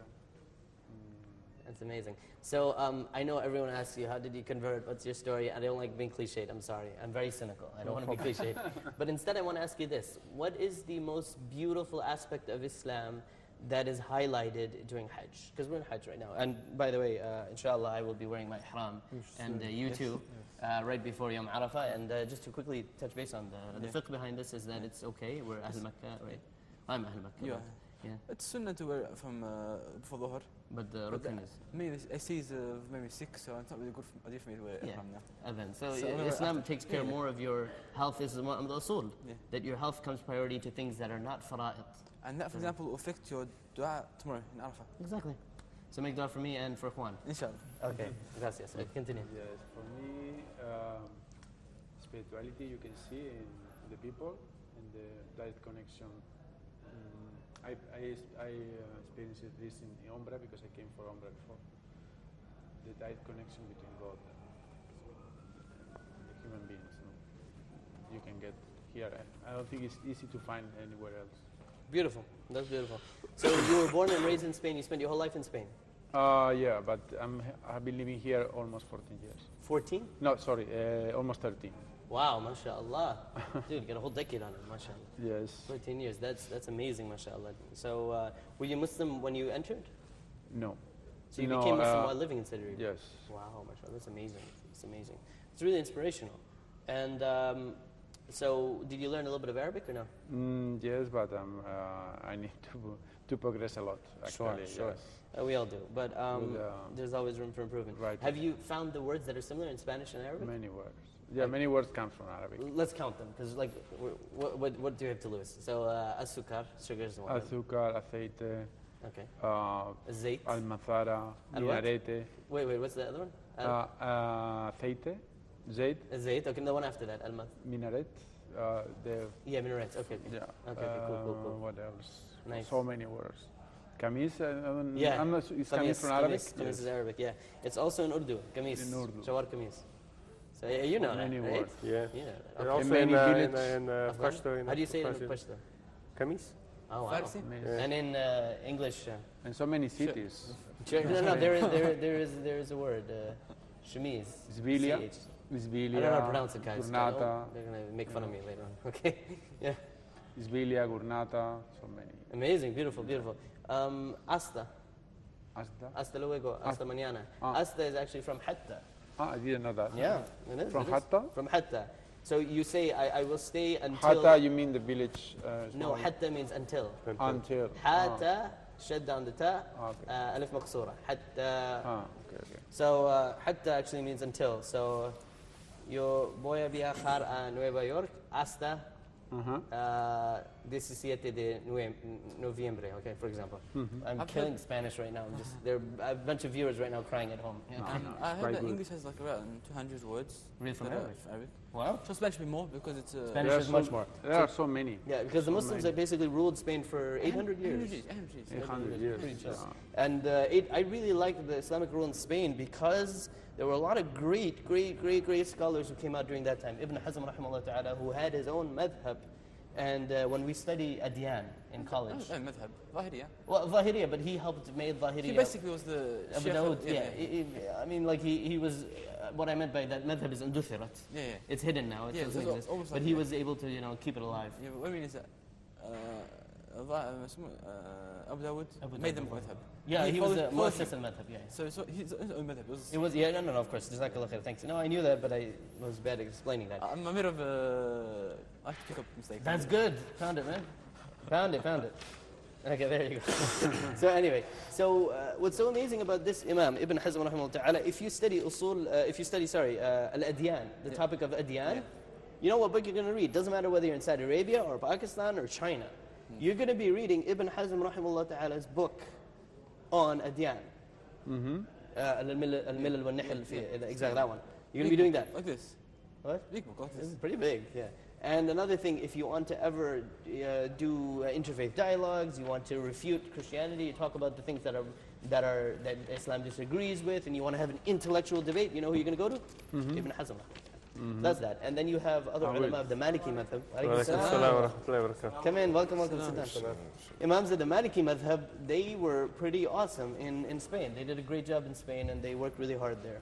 Jazakallahu khairah, muchas gracias. And my Spanish is terrible, right? No. Do I sound like a gringo? It's quite good, actually. I sound like gringo, right? No. How do you learn Spanish? So basically, in America, when you go to high school and junior high, you have to learn Spanish. Second language. No, I mean, you can choose what language you learn. So I actually chose Italian. Yeah. Similar For- Spanish. It's similar, isn't it? It's like a... It's similar. They're all Romance languages in the end of the day. So I chose Italian, but the school didn't have Italian, so they said, what's your second best choice? So I chose Spanish, and they put me in Spanish. What's funny is that people graduate from high school and forget about it, in America especially. They're like, they don't need it. But again, like, since our topic is da'wah, I have to tie it back in. Yeah. So there's a tie-in right now. Learn languages, it's keep good. the language that you learn, don't get rid of it. Yeah. You keep Farsi and Urdu and what, Pashto, right? Yep. And you use them and you can speak to them, even with Muslims. So right now, I'm speaking Spanish with him. He feels pretty cool about that. And it's like a form of respecting someone, that you can speak to them in their language. So that's that. Jazakallah khair, we're honored to have You haven't told us that you're... How old you are. Nothing about yourself. Myself? Come You on. just skipped yourself. I'm not You skipped important. yourself. Come on. It's a waste of time, bro. Come on. You I know all these people, I've heard everything about them like 5-6 times. Okay. Nothing. Jazakallah khair. Okay, a little bit about myself. My name is Ismail Malik. I was born in Chicago, but I moved from Chicago when I was 6 years old. So people always say, oh, Chicago, Windy City, Chicago this, Chicago that. I'm like, no, you guys know more about Chicago than I do, because I moved when I was 6 years old. So don't ask me questions about Chicago. However, I grew up on an island called Long Island. It's in New York State, and basically part of New York City lies on Long Island, Brooklyn, some of these boroughs. Sounds like 3 miles around the island. Is it like close? Is it an actual island? Yes, actual island. It's close to... And it's long. Is it close to 3 Mile Island? Or What? 3 Mile Island? Yeah. What's that? With it's called the... You're going to embarrass me about New York now, okay? No. 3 Mile Island. We had the... it's called... Activated, the uranium leak. I'm sorry, I don't. You don't know? I'm pretty jazzed Okay. apparently, but okay, that's good. So anyway, I grew up on Long Island, and then I moved to Saudi Arabia, sorry. If I'm speaking English, I might as well delete the ayn, right? Yeah. Saudi Arabia, no. المملكة العربية السعودية. Saudi Arabia. What? Saudi Saudi Arabia. I heard people say Saudi Arabia. Sorry. That's just like way out there. But anyway, so I moved to Saudi Arabia, and then I started studying here. I finished an associate's degree in Arabic, so it's Mahad al-Lugha al-Arabiya. Do you know technically we could, when we go back to the United States, we could translate it as an undergraduate degree? It has enough credit hours. I didn't do it. You I started high school here. Oh, you didn't do Mahad? Yeah, I started Get high school. out. High school and I was here. No way. Yeah. Oh, you missed out, man. I'm not Arabic. I don't You understand. missed out. Mahad was chill. It was lit. معهد اللغة العربية لغير ناطقين بها is the best. You a graduate from? No. Okay, anyway. I So wish, I hope, inshallah. معهد اللغة العربية is amazing. You get to meet students from all over the world. I got to learn my first words in a language called Bambara. Jula. You know Jula? Is it an African language? It's African language, yeah, Jula. Bambara. Yeah, Where? Jula. So you know how to speak it? No, just all a few of- words. Kobidi, Foite, Melatano. Hope there's some viewers at home. What? I hope. Melatano. Melatano means that I thank Allah, alhamdulillah. Kobidi means how are you? Foite is the response, I'm good. So I always, students from Ivory Coast. So Ivory Coast, they don't speak this language, but that's why they call it Bambara, because Bambara means, no, Jula, sorry. Jula means people who travel. You know this or no? Yeah. Where are you from? Where are you from? I'm from Ghana. Ghana, okay. So do you know Jula means the people who travel, right? Yeah, Julia is actually name of a tribe. Name of a tribe, but it moved. Yes, It used to yes, be up yeah, north, right? yes, yes. Used to be in where? Mali or No, Mauritania? Côte d'Ivoire, that region. Côte d'Ivoire, okay. So extended to it was Burkina. Côte d'Ivoire and or Ivory Coast, Sahel al-Aj. But anyway, so they're usuluhum, their ethnicities actually, they told me this themselves, that they're not originally from Ivory Coast, they're originally from north, farther north. Yeah. They that's just right. moved. So you get to meet students from different countries. I learned a few words from different languages. So in Indonesian, I can say Bismillah ar-Rahman ar-Rahim, alhamdulillah rabbil alamin ar-Rahman ar-Rahim. So they got Sounds like Arabic, doesn't it? no, that's Arabic. I'm gonna say. But in Indonesian That's a good one, accent. man. Sorry. No, so in Indonesian it would be dengan menyebut nama Allah, Tuhan semesta alam, yang maha pemurah lagi maha penyayang. Sounds like Urdu. Oh, I missed one. Segala puji bagi Allah, Tuhan semesta alam. Sounds like Urdu. I mixed it up, but okay, yeah. Sounds like Urdu. Sounds like Urdu because I'm probably speaking Urdu accent. I don't know. But anyway, so you get to meet different people. You get closer to your brothers in Chinese Islam. and that. Chinese, yeah. You get to meet all these people and you get closer to them, and you kind of develop this really awesome brotherhood. You know, and I'm sure you do that in the university level too. But. I don't really meet much people except Saris, really. Okay, that's fine. That's fine. You know, they're different type of people. You don't. Not everyone's the same, so that's okay. Because don't forget, in Riyadh, there's a lot less foreigners there is in Medina or Al-Qura. It's less. Yeah, I noticed. I've heard Can't that. compare the amount. I've heard that. Right there, one here, one there. It's not like Yeah, the class you find 3, 4 maybe. that's true. Maybe you probably find half the class like foreigners, yeah. No. Al-Qura University is much less. Medina University is filled with foreigners, but Qura University is what? Just a place that people want to study from all over the place. And Exactly. It's known for Exactly. international students. Qura University, yeah. Qura is not known for international students. Most of them are Saudis. But we have a few here and there. We have Kitab al-Sunnah. My specific specialization is filled with foreigners, but it depends on the specialization. So Qada would probably be Saris, yeah, because a huge monopoly on with Saudis mostly who do I that. applied to study in Medina University and Qura. Oh wow. But I was told by many students you need to apply continuously for many years. You need to keep in touch with them and keep working. But I'm a bit old also, and they have this age restriction. No, you look young, man. No, Old? well, I mean the age restriction is 25. Oh, speaking As of, far as I know. oh yeah, that's true. But speaking of old and young, I look much older than my age. How's it? Hold on, we're gonna play a guessing game. So, Well, you ¿qué look te quite young, pareces? so ¿Qué te pareces? ¿Cuántos años tengo? 36. ¿Cuánto? 36. 36. 96. Okay, so 36. Yeah. How old are you? 27. 27? 30. 30? Okay, I'll give you 20. 20. There you go. That's an outlier. That's someone who thinks outside the box. I think it's in between. 23. Pound it. This guy got it. Look at that. That's a talib al-ilm right But there. that's guys. close, Talib 20, al-ilm right 20. there. It's very close. Okay, I'm sorry. Okay, you're right. Don't I worry. got it, don't worry. I got it. So you I said you're an So both outlier. of you guys are 23. You're 23 too. Yeah. Wow, he knows because there's a 23 telepathy. You know what I mean? But one must be older than the other. The two of you. Yeah. What month are you born? 93? August. 93 I'm born in August. of 1993. I think 94. 94. I'm not sure. You're not 23. Okay, 93 if you're 23. Wait, or 92? I'm not sure, man. How old are you? January. January 1993. January.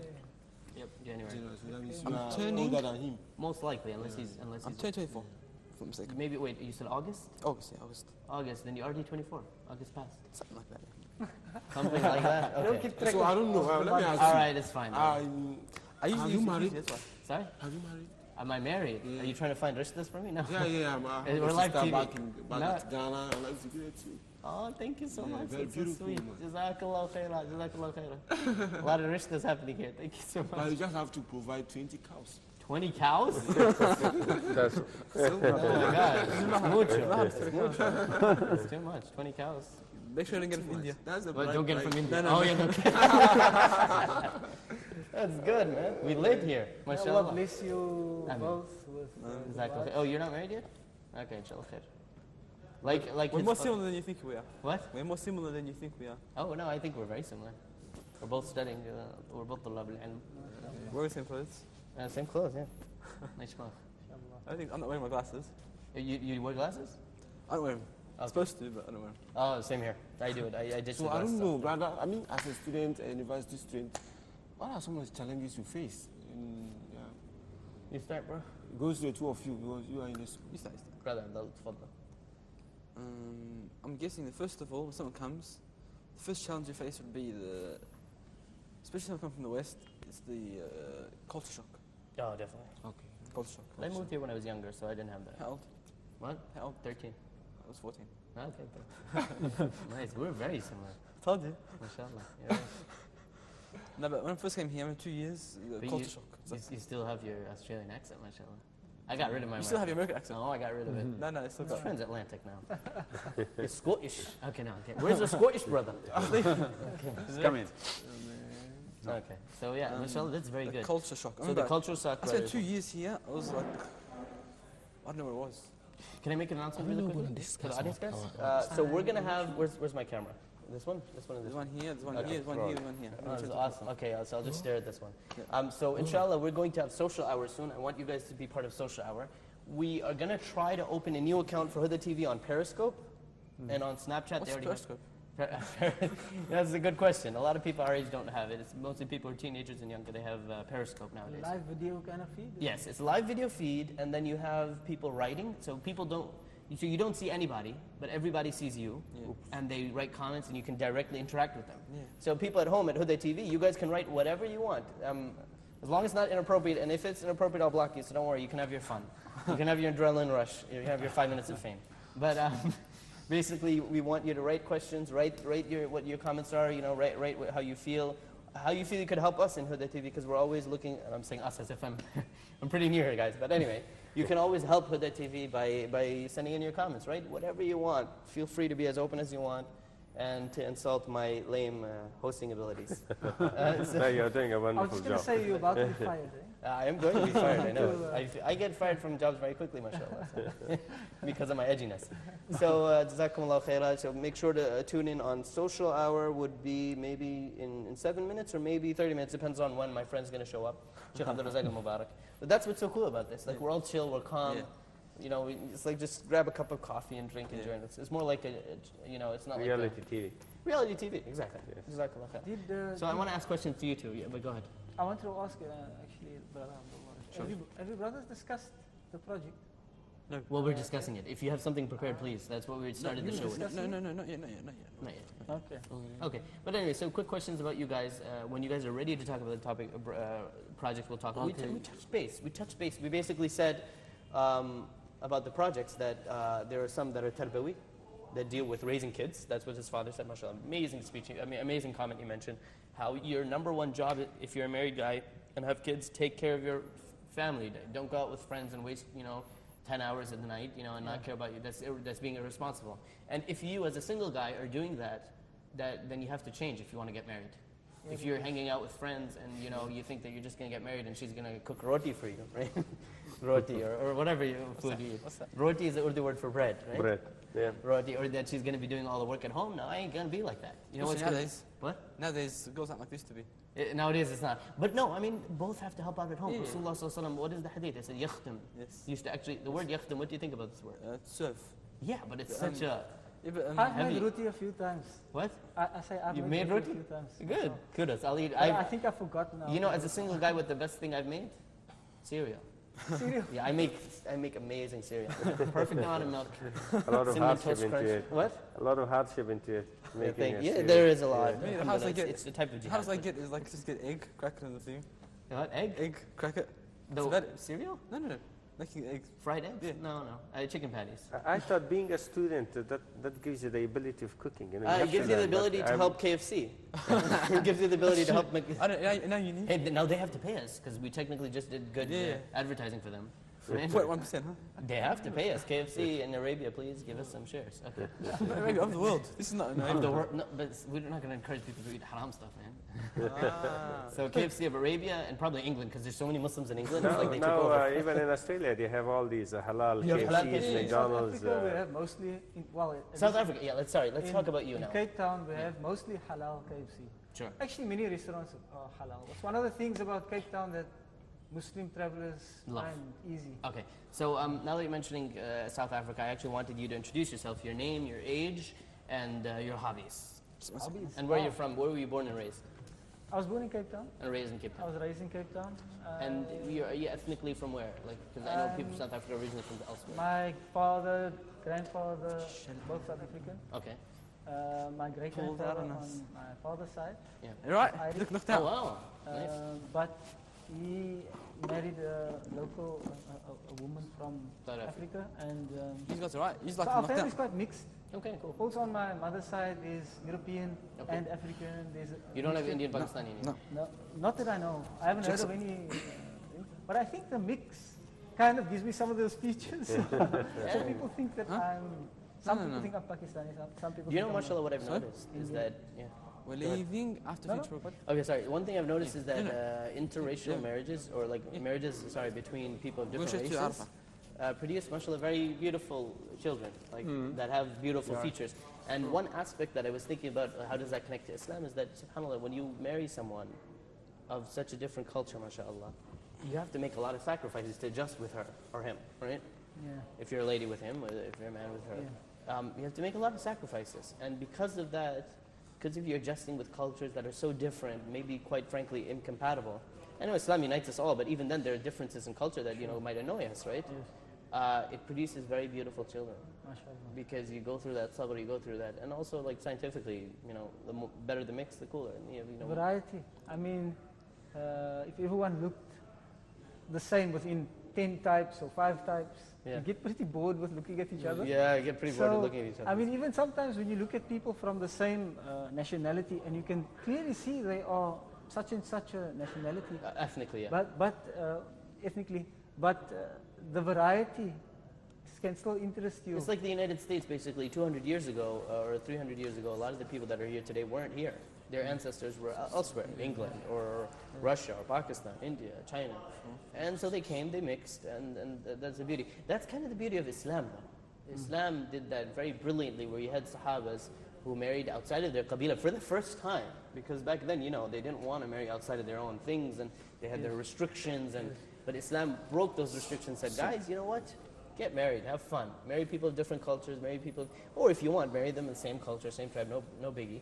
But the point is that it encourages that, the thing that unites us all is Islam. Don't worry about the differences of culture. Allah subhanahu wa ta'ala will take care of that. So that's excellent. I have a interesting personal kind of story about that. Sure. Something like that. In South Africa, we still quite a racially kind of divided country Really? because of our past. Even after the A party. lot of things have changed, Wow. but we still have a lot of this baggage with us. I can imagine. So mixed marriages and these kind of things are still seen sometimes as strange. Oh, wow. And, So viewers in South Africa, please take notes. Yeah. My I know this wife, What? I think they know this stuff already. No, I mean, take notes of what suggestions we're talking about. my wife is very fair skinned and I've got like more Mashallah. brownish color. Okay. And in the sun a lot more, it goes Okay. a few shades darker. Sure. So when we first got married and we were out in public, I noticed, very strange, some non-Muslim people would look at my wife and then see me walking next to her and holding her hand and give me like an angry kind of look, like, what did you do to, what did you do to Blasphemous this look white like, woman? You? And the white woman? God forbid. So it was something that I noticed a lot, Yeah. and that was, I think, unique to our environment. But that has changed a lot now over the years because we become used to being more integrated. That's good. And I don't find that problem so much in other Integration is countries good. where people are more used to, Exactly. these kind of So things. that's beautiful. So we can connect that back to Hajj and Da'wah later on, inshallah. Connecting it to Hajj again, you have people next to you who are a totally different culture, totally different color, language, a culture especially. And you know what's interesting about Islam is Islam doesn't delete your culture. Ma'ruf. How many times has the word ma'ruf been mentioned in the Quran? Bil ma'ruf, bil ma'ruf. So Islam doesn't really delete your culture, but it empowers it, correct? And it gives you As long something as more within- powerful than culture, which is your religion. Your religion. However, like with food, حل لكم الطيبات, right? So if your family eats more spicy food, that's okay. If another family eats, food that's not spicy, that's me, by the way, guys. I don't eat spicy food. That's okay. I know, I'm supposed to. That's what's so funny. Look at that. واختلاف ألسنتكم وألوانكم, right? So the thing is, what's funny? Americanized. No, it's not Americanized. You would think that, but you know what's interesting? My mother and father actually stopped eating spicy food when they moved to Saudi Arabia. Before I was born, they moved to Saudi Arabia. My father was actually the chief engineer in Saudi One TV. So it's so interesting. I never imagined years later I would. Experience in TV, you had like a. I TV had no background. experience. So man. you're I natural. wasn't. Natural, that's why. No. Here's the thing. I wasn't born that time. My dad then moved to America with my mom. Then I was born. So I had no idea of his life as a chief engineer. Even in Pakistan, he was for some huge Pakistani show. about it or trying to prep you for things? Not at all. Not at all. Follow my footsteps? Not at all. Au contraire, because my father's very religious. He said that he didn't like the atmosphere of the TV station, not Saudi One, in Pakistan. He didn't enjoy that too much. He didn't like it so much. So, I mean, it's au contraire. It's actually, quite frankly, the opposite of that. But I just think it's interesting. Qada Allah. Allah's, He's the best screenwriter. Allah is the best writer of people's stories. And so it was completely sudfa. Qadarullah. It was complete, just a Unplanned. coincidence that it was Allah's plan that I didn't even learn anything from him. I didn't know anything about his job before that. Now he's a professor at Jamiat al-Quran in electrical engineering. MashaAllah. MashaAllah. So yeah. So let's talk about me and more about you, brother. So No, I'll mashallah. finish with my. No. So what is your specialization? What are your hobbies? What do you like to do for fun? SubhanAllah, I'm a designer. Oh wow, designer of what? Fashion? Digital design. I don't know. I'm saying it's okay. If you're men's fashion, women's fashion. We need more of those guys, by the way, please. Anything on a screen. Okay. Started as graphic design, and moved MashaAllah. into digital. So I work in making mobile applications, websites, these kind of things. Speaking of applications, we can talk to him about that. So I was talking shortly before about an app that's mostly popular among non-Muslims. It's called Shazam.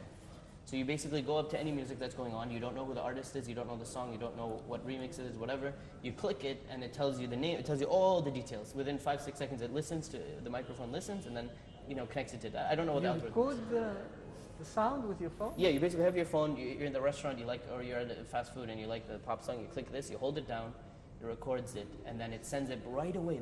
Literally within seconds, it says, "This is the name of the song. This is the name of the artist." Blah blah blah. So I was thinking something along the lines of, forget nasheed, with all due respect to our fans of Anashid. I'm not a big fan, by the way. I'm sorry. Donald Trump is making us very, Now you're in trouble. very straightforward. So I'm sorry. So I'm not a big fan of Anashid. How did he put Donald Trump into this? I'm sorry. I had to throw it in. So he owes us money as well for mentioning his name. So the thing is that I'm a fan of the qira'at and Qur'an and Qurra. So the thing is, a lot of people, they call me because they know, mashallah, alhamdulillah, I know a lot of Qurra and I know their names and I know their styles. They asked me, oh, I heard someone last night, it was really nice, it was amazing, he was reading Surah Araf, I was crying, I couldn't even drive back home, I had to go to the show, something funny like that, right? And subhanAllah, tadabbur and tafakkur, such beauty in the Qur'an. So, and then they tell me, I'm like, I really have no clue. There were so many Qurra last night that were on, Adhat al-Quran al-Kareem bil-Mamlaka al-Arabiya Saudiya. There were so many, how am I going to know? So this is a good app we could work on, definitely. You're talking about projects of da'wah. For young people, they'll like it. So you hear a qari on the street, you click the button, it records the qari, and somehow there's some sort of algorithm, you send it back somewhere, or maybe it just understands patterns and beats, and voice. This very simple mechanism you've described is what makes making apps like this very expensive. Yeah. Because recognizing sound and interpreting what it is, How does Shazam do it? it's very, well, I mean, they probably spend Alaikum lots of money. Sorry to interrupt. The production crew needs you. Oh, really? Yeah. Uh-oh, why? Probably your mic's probably I'm fine. your mic's probably Really? No, just batteries probably or something. Your mic's probably not Oh, working. the battery. Okay. So I'm definitely fired. Did you bring a snack for us? Really? I got a question for you. I Musa. really What had have you got for us? Commercial The sharing. Shazam. That's what I You know, really you had come and a bring feeling something you'd to say share. What year were you born in? I 93. really had a feeling you'd say I'll that. be the first one, inshallah. January What is a donut? August. Some English thing, I don't know what it is. August 93. Okay, guys. I told you. So we found I out. told you. I told you. Yes, you're right. You So said to I'm- me, no, you're not 93. Maybe that. No, I mean, I'm sorry. That was my fault. But 90, I thought you were 94, so I'm older than you by a few months. Yeah. Today they want you. Today? No, Are you sure? No, I own today. Don't worry.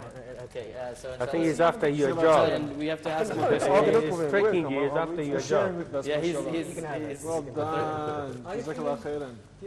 Sharing is caring. Sharing is caring. Alhamdulillah. You look knocked out. Something like that. Yeah. Abu Abdullah. We'll have a little bit just for ajr for you, inshallah. Jazakallah khair. Very thoughtful of you. Mashallah. I know it's going to finish before it reaches me. So what are you guys talking about? We were talking about the app. So you said it's going to be expensive. Why it has to be too expensive? The Liz. thing is, So someone came from Group C. I get this question a lot from a lot of people because apps are popular now. Everyone's got a different app. How long does it take to design the most simplest app? A long time. What, a month? Designing is not the problem, boys. It's creating functionality that people dream up that they think could just happen automatically. It Okay. doesn't. And that's the problem, is that we see that someone created something. We don't know how much they spent on doing it, if they had world-class engineers building it, or they just see that it exists. And they have another idea, Same like this. another idea, kind of like that. So because they did it, let's do it in a month and spend $500 on it. But it doesn't work like that because those guys might have spent 6 months coming up with the idea. Yeah. Can you please Another eat 6 months. eat my He's like stabbing. My wife tells me that my multitasking ability is extremely bad. So if I start doing something and I'm speaking at the same time, one has to cancel out. Jazakallah khairan. Notice how you stopped I'll talking. reward you. I stop speaking. Alhamdulillah. You got more than half back. And the ajr. Think about the ajr. Barakah. Think about the ajr. You know, subhanallah. Thank you very much. You're not taking away from your risk. You're actually adding. Inshallah. Especially when you go back and buy another after. So application like Pokemon, this outdoor. Simpler. How long would that have taken No. to actually? You see, Something like, let's say something like a tic-tac-toe app. Put knots and crosses. Would that take long? something like that might not take long because there are already Platforms. frameworks that can do those things. Okay. But when you're doing What's something wrong? that's unique Wa alaikum assalam. and Welcome. that's unique and that needs to be built from scratch, Yeah. that's where the Also, if you're going to use the tools that are there, it's quicker. you can find Any templates. engineering, same as any engineering. Yeah. You're going to use the tools and the system that's in place. You can build a house and a building quickly. Yes. If you're going to build a house out of plastic or something, you're going to redesign the whole system. Yeah.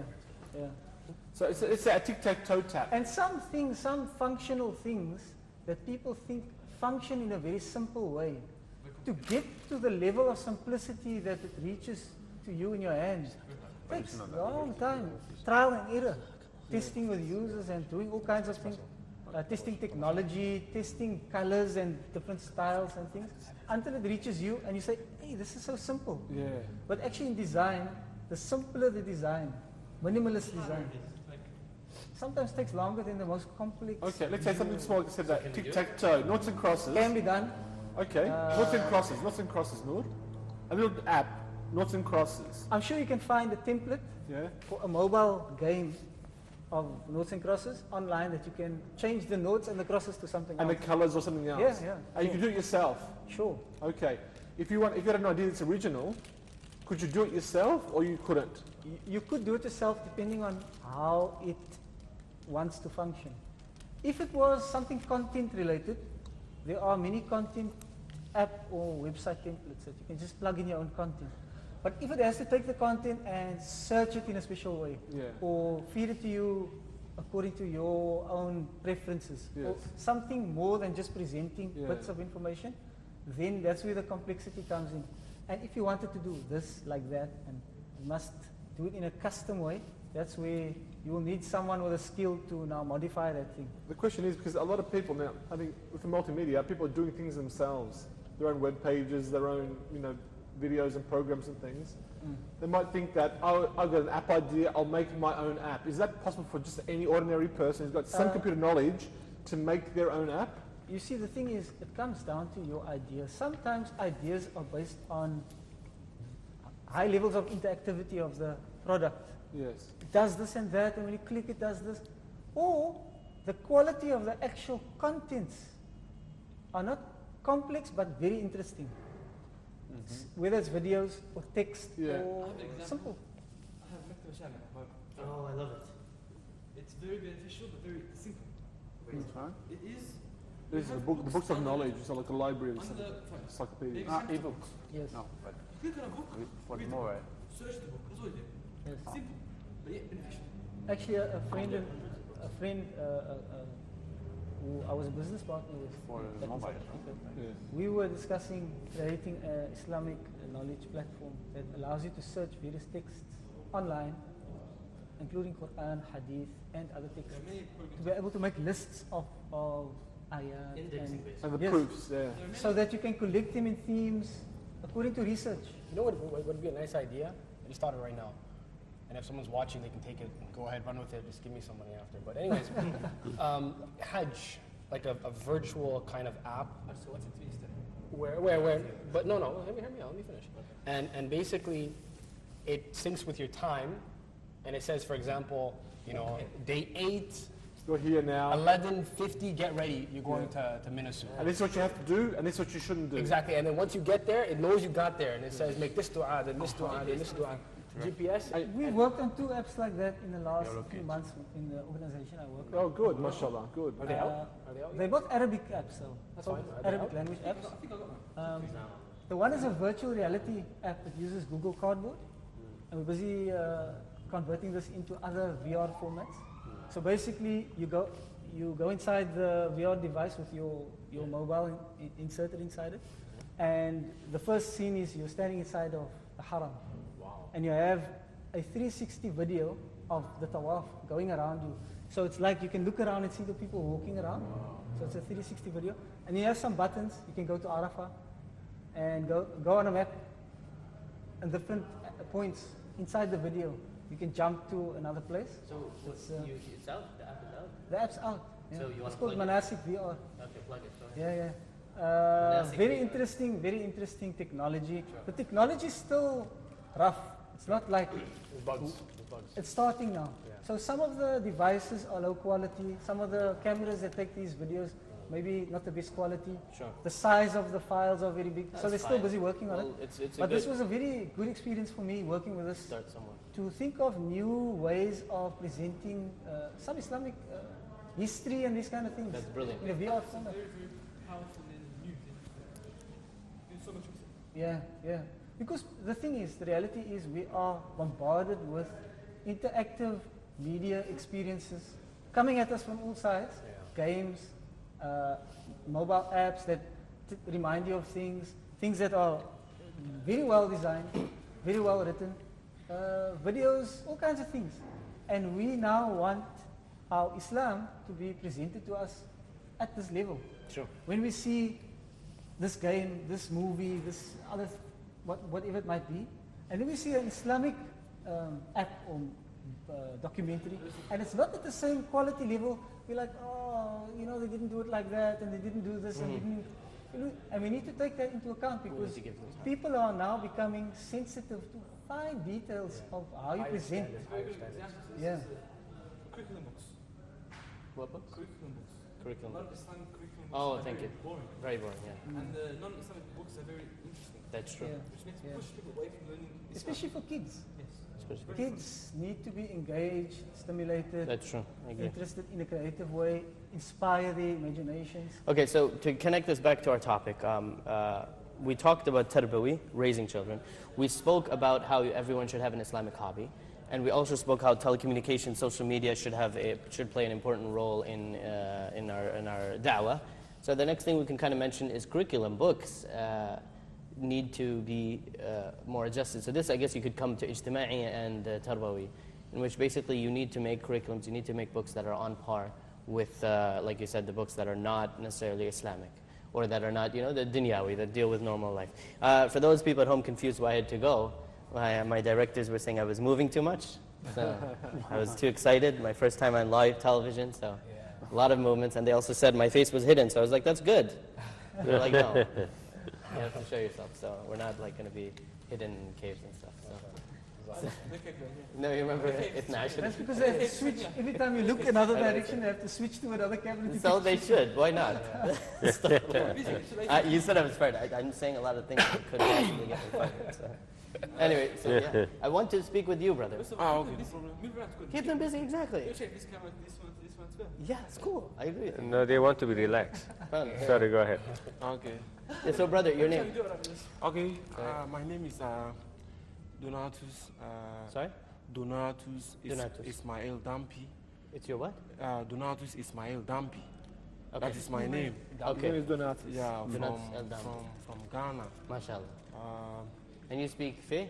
Is it? What language do you speak Fi? Okay, actually, my language is, we call it Greasy. Greasy? Yeah, Greasy language. You have many languages in Ghana. Yeah, Was it about 7 or 8, I think? Yeah, different ethnic groups. Yeah, I know. Each Wow. ethnic A lot group of has its varieties. language. Do you speak Hausa? About 40. And speak English, Hausa? English, Once more. English is the official yeah, national English language. is the official language of Ghana. But there are so many diverse It's very languages. diverse languages. How do you do dawah with all those different languages? Oh, good question. There's this particular language that is common to everybody in Ghana. Apart from English, you have the Twi language, which is spoken by the Akans. Tree. T-W-I.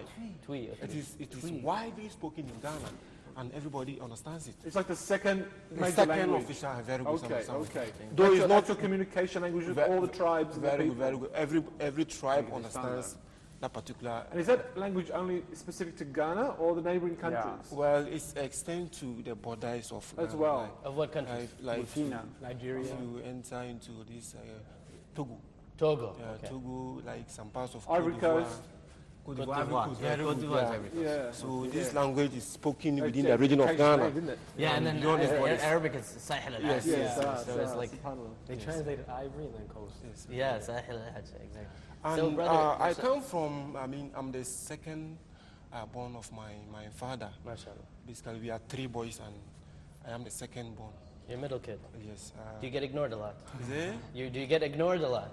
Yes. That's what I've heard. I'm the youngest. I'm the one who's spoiled. I'm a middle child. as No, well. I'm not basically. In Ghana, we don't have that kind of culture, like to be pampering a person or a child. No, we don't have that kind of culture, because where we come from, like the moment, you reach the age of, from 20 going, you are able to work and you have to support your family and so on Wow, and so forth. mashallah. So we don't have that kind of luxury to pamper children or something like that. Sure. I have a question though about Hausa. So I've heard that in West Africa, Hausa is a language that is commonly used in Madaris al-Tahfidh al-Quran, and used in Islamic cultures. Basically, Hausa unites a lot of countries. Yes. Hausa. No, there are a lot of Hausa is actually, a language. It originated from Nigeria. Exactly. And now, if you look at most of the African tribes, most of them came from Nigeria, and then they've now moved to their present location. Sure. Just like in Ghana, you have the Ghana tribe. They located from Nigeria in the olden days, Nigeria, and then they are now living in Ghana. Wow. They are now Ghanaians. Okay. They also have tribes like like the Gonjes. They also came from Nigeria. Okay. We have the Dagombes. They all located from Nigeria, and now they are now all living in Ghana as their permanent. Mashallah. That's beautiful. So Ghana kind of combined all Yeah, of so these. it's a diverse country. It's a beautiful. And the culture is very. One thing you need to think about Ghana is, despite the different tribes and the different languages and so on and so forth, there's still peace. Wow. Ghana is really one of the most peaceful countries in Africa. Yes, we never hear of anything like that. Are they all Muslim or is it mixed? Yeah, we are mixed. In Ghana, majority is Christian population. Yeah, the Christians are the Muslim is a small population, maybe what, 17, 18%? Yes, the Muslims are about 60% and 40%. 40%. And the Christians. Yeah, it depends whether it's statistics that are official or non-official. Yeah, but there are some particular locations in Ghana that are dominated by Muslims. Yeah. Like if you go to the northern part of Ghana, like this. Towards Nigeria. Towards what they call it, Burkina Faso. Okay, yes, up north. Yeah, up they are north. dominated by Muslims. And then when you come to the southern sector, they are mostly dominated by How is the Christians. relationship between the Muslims and It's very cordial. Mashallah, mashallah. Yeah, you go to communities, you see about the Muslim Christian population to be 50-50. Mashallah. And you never hear them fighting. Mashallah, mashallah. In fact, we understand one another. I think it's the culture. Yeah, the yeah, African- there's very West African diverse culture, culture. very Donatus, beautiful. the question is in my head is we hear in those parts of Africa you have other religions, pagan religions that we don't hear much about. Yes, yes, yes. How do you deal with those people? How do you give a dawah to people who actually real like mushrikeen beyond Ahl Kitab? Yes, They yes. worship statues, they do some Yeah, other things like smaller witchcraft. and lesser gods. How do you deal with those people in dawah? Well, we always try to extend our love to them by, telling them the kind of things they are doing is not right. And some of them, it's like a generational thing. Most of them inherited it from their great-grandparents. So they don't understand it. It is just a follow it. practice they've been doing for such a long time. So such people who are deeply rooted, it is difficult to, actually convince them. But now the world is now more like civilized. Yes. People are now turning from their old system of ways into new ways. So they're open to Very different ways good. of thinking. Very good. So such people who are having new kind of ideas, it is easy to convince them and actually attract them to you. But for those who are still in the most deeply rooted, rural areas, the remote parts of Ghana who are actually practicing those things, it is very difficult to convince them. Honestly, in my opinion, That's how it is. I think West Africans are the happiest people. Yes. I study in a university, international, like a lot of different countries. Yes. A lot of people study with us. بس أحتاج اسم Dalanos in Riyadh, even Medina, these أعطني you جميع. always find the happiest students like Ghana, Nigeria, Mali. These people, very happy. Yeah, they're always big and strong. What do you guys eat?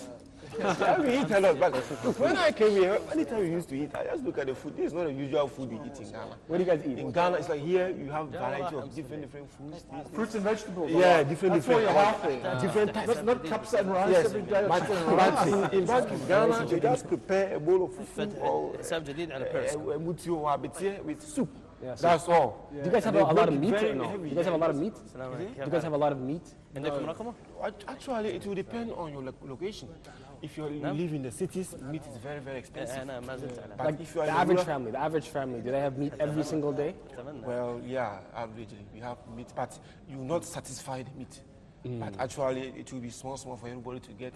And how is it Which going? is healthier for you. Yeah, it is. Too much it's meat in healthy. diet is actually not that healthy. Yes. You know what I mean? And But it's for the rich people, they can enjoy themselves. Like they Yeah. can buy meat and just.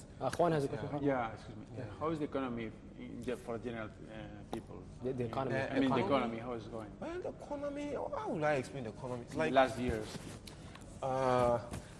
the politicians always use the word resilience. So the point is, The politicians they say the economy is resilient. Actually, in Ghana, if you are not working, you find things very difficult because the economy kind of like it favors those who work, and it's like those who have big businesses operating. So even if things are harder, it does not affect them in one way or the other.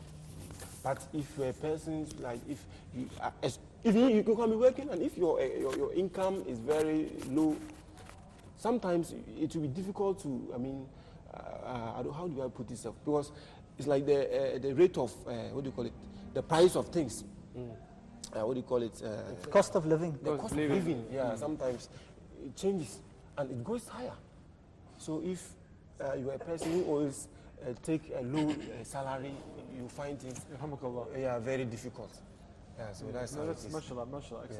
Yeah. If we're going to go to Ghana, what would be the place or the city we'd visit to meet the Muslims? Where's the central part? Okay, Ghana is actually an interesting country. Okay. Yeah, a lot of foreigners like Europeans, they come visit Ghana because our tourism is very rich. Wow. Yeah, almost all the regions have, an interesting tourist sites. Like resorts and Yeah. Is it safe? Is it like very safe? Yeah, very safe. Very safe. Is there like water near there? Let me just Yeah, give you coast. They got coast. Let me give you an Got example coast, of sorry. a very. There's a lot of fishing there. Fishing is one of the Yeah, industries. fishing is there. If you go to Volta region, And cocoa. they fish. And mining. Mining is one of the biggest industries. Yes. If you go to Volta region, their main occupation is fishing, and then they do farming too.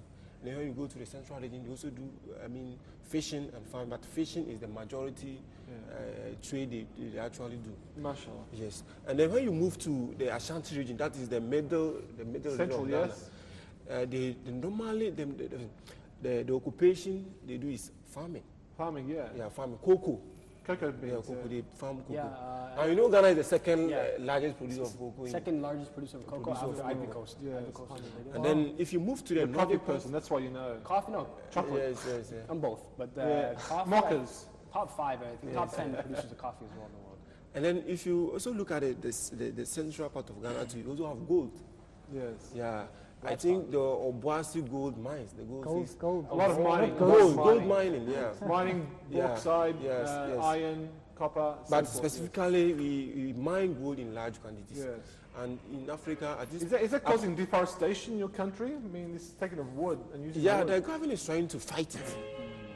Actually, you have a lot of illegal people they cut down trees anyhow. Even before I came, World Bank is trying to, implement a program in Ghana that's like hashtag greener, environment, yeah. So replanting trees. Green planting trees Very to important. fight deforestation. Very important. So what they are doing is that, they come and then they bring a lot of trees. Then they'll put them at a very cheaper prices Yes. for we the citizens to buy Yes. as cheap as 20 Ghana. And then by let's say by 5 months time, you can be like, if you buy about 5 trees, each at 20 Ghana cedis, 5 months time, 1 tree will cost you about, let's say, 200 Ghana cedis. So it's So an you are going to, investment. is it? A business investment. Yeah, business investment. So people are actually buying the trees and planting them Excellent, because excellent it's project. a smart way of getting money. Mashallah, Yeah, you mashallah. buy the tree. And you leave- reforesting. Reforesting, very Mashallah, good. And a few months time, you start to regain the income will start coming Mashallah, in large quantities. Jazakallah khair. And then also, if you go to the northern part of Ghana too, that place is more like desert, the savannah. Yes. This thing. So it's not fertile. The land is not fertile like in the southern part of Ghana. So what they do is normally you have shea butter. Yes. Shea butter, yeah. Beautiful. Yeah, shea butter. Cosmetics, makeup, and Very beauty. good. So that is the main occupation they normally do. And Huge export around the world. Yes, Huge and, export. and then they also grow groundnuts and sometimes rice. And actually, the government is trying. It's made irrigation dams at that part of the country where the rain is not distant, so that people who want to do, vegetable farming can actually get some water to.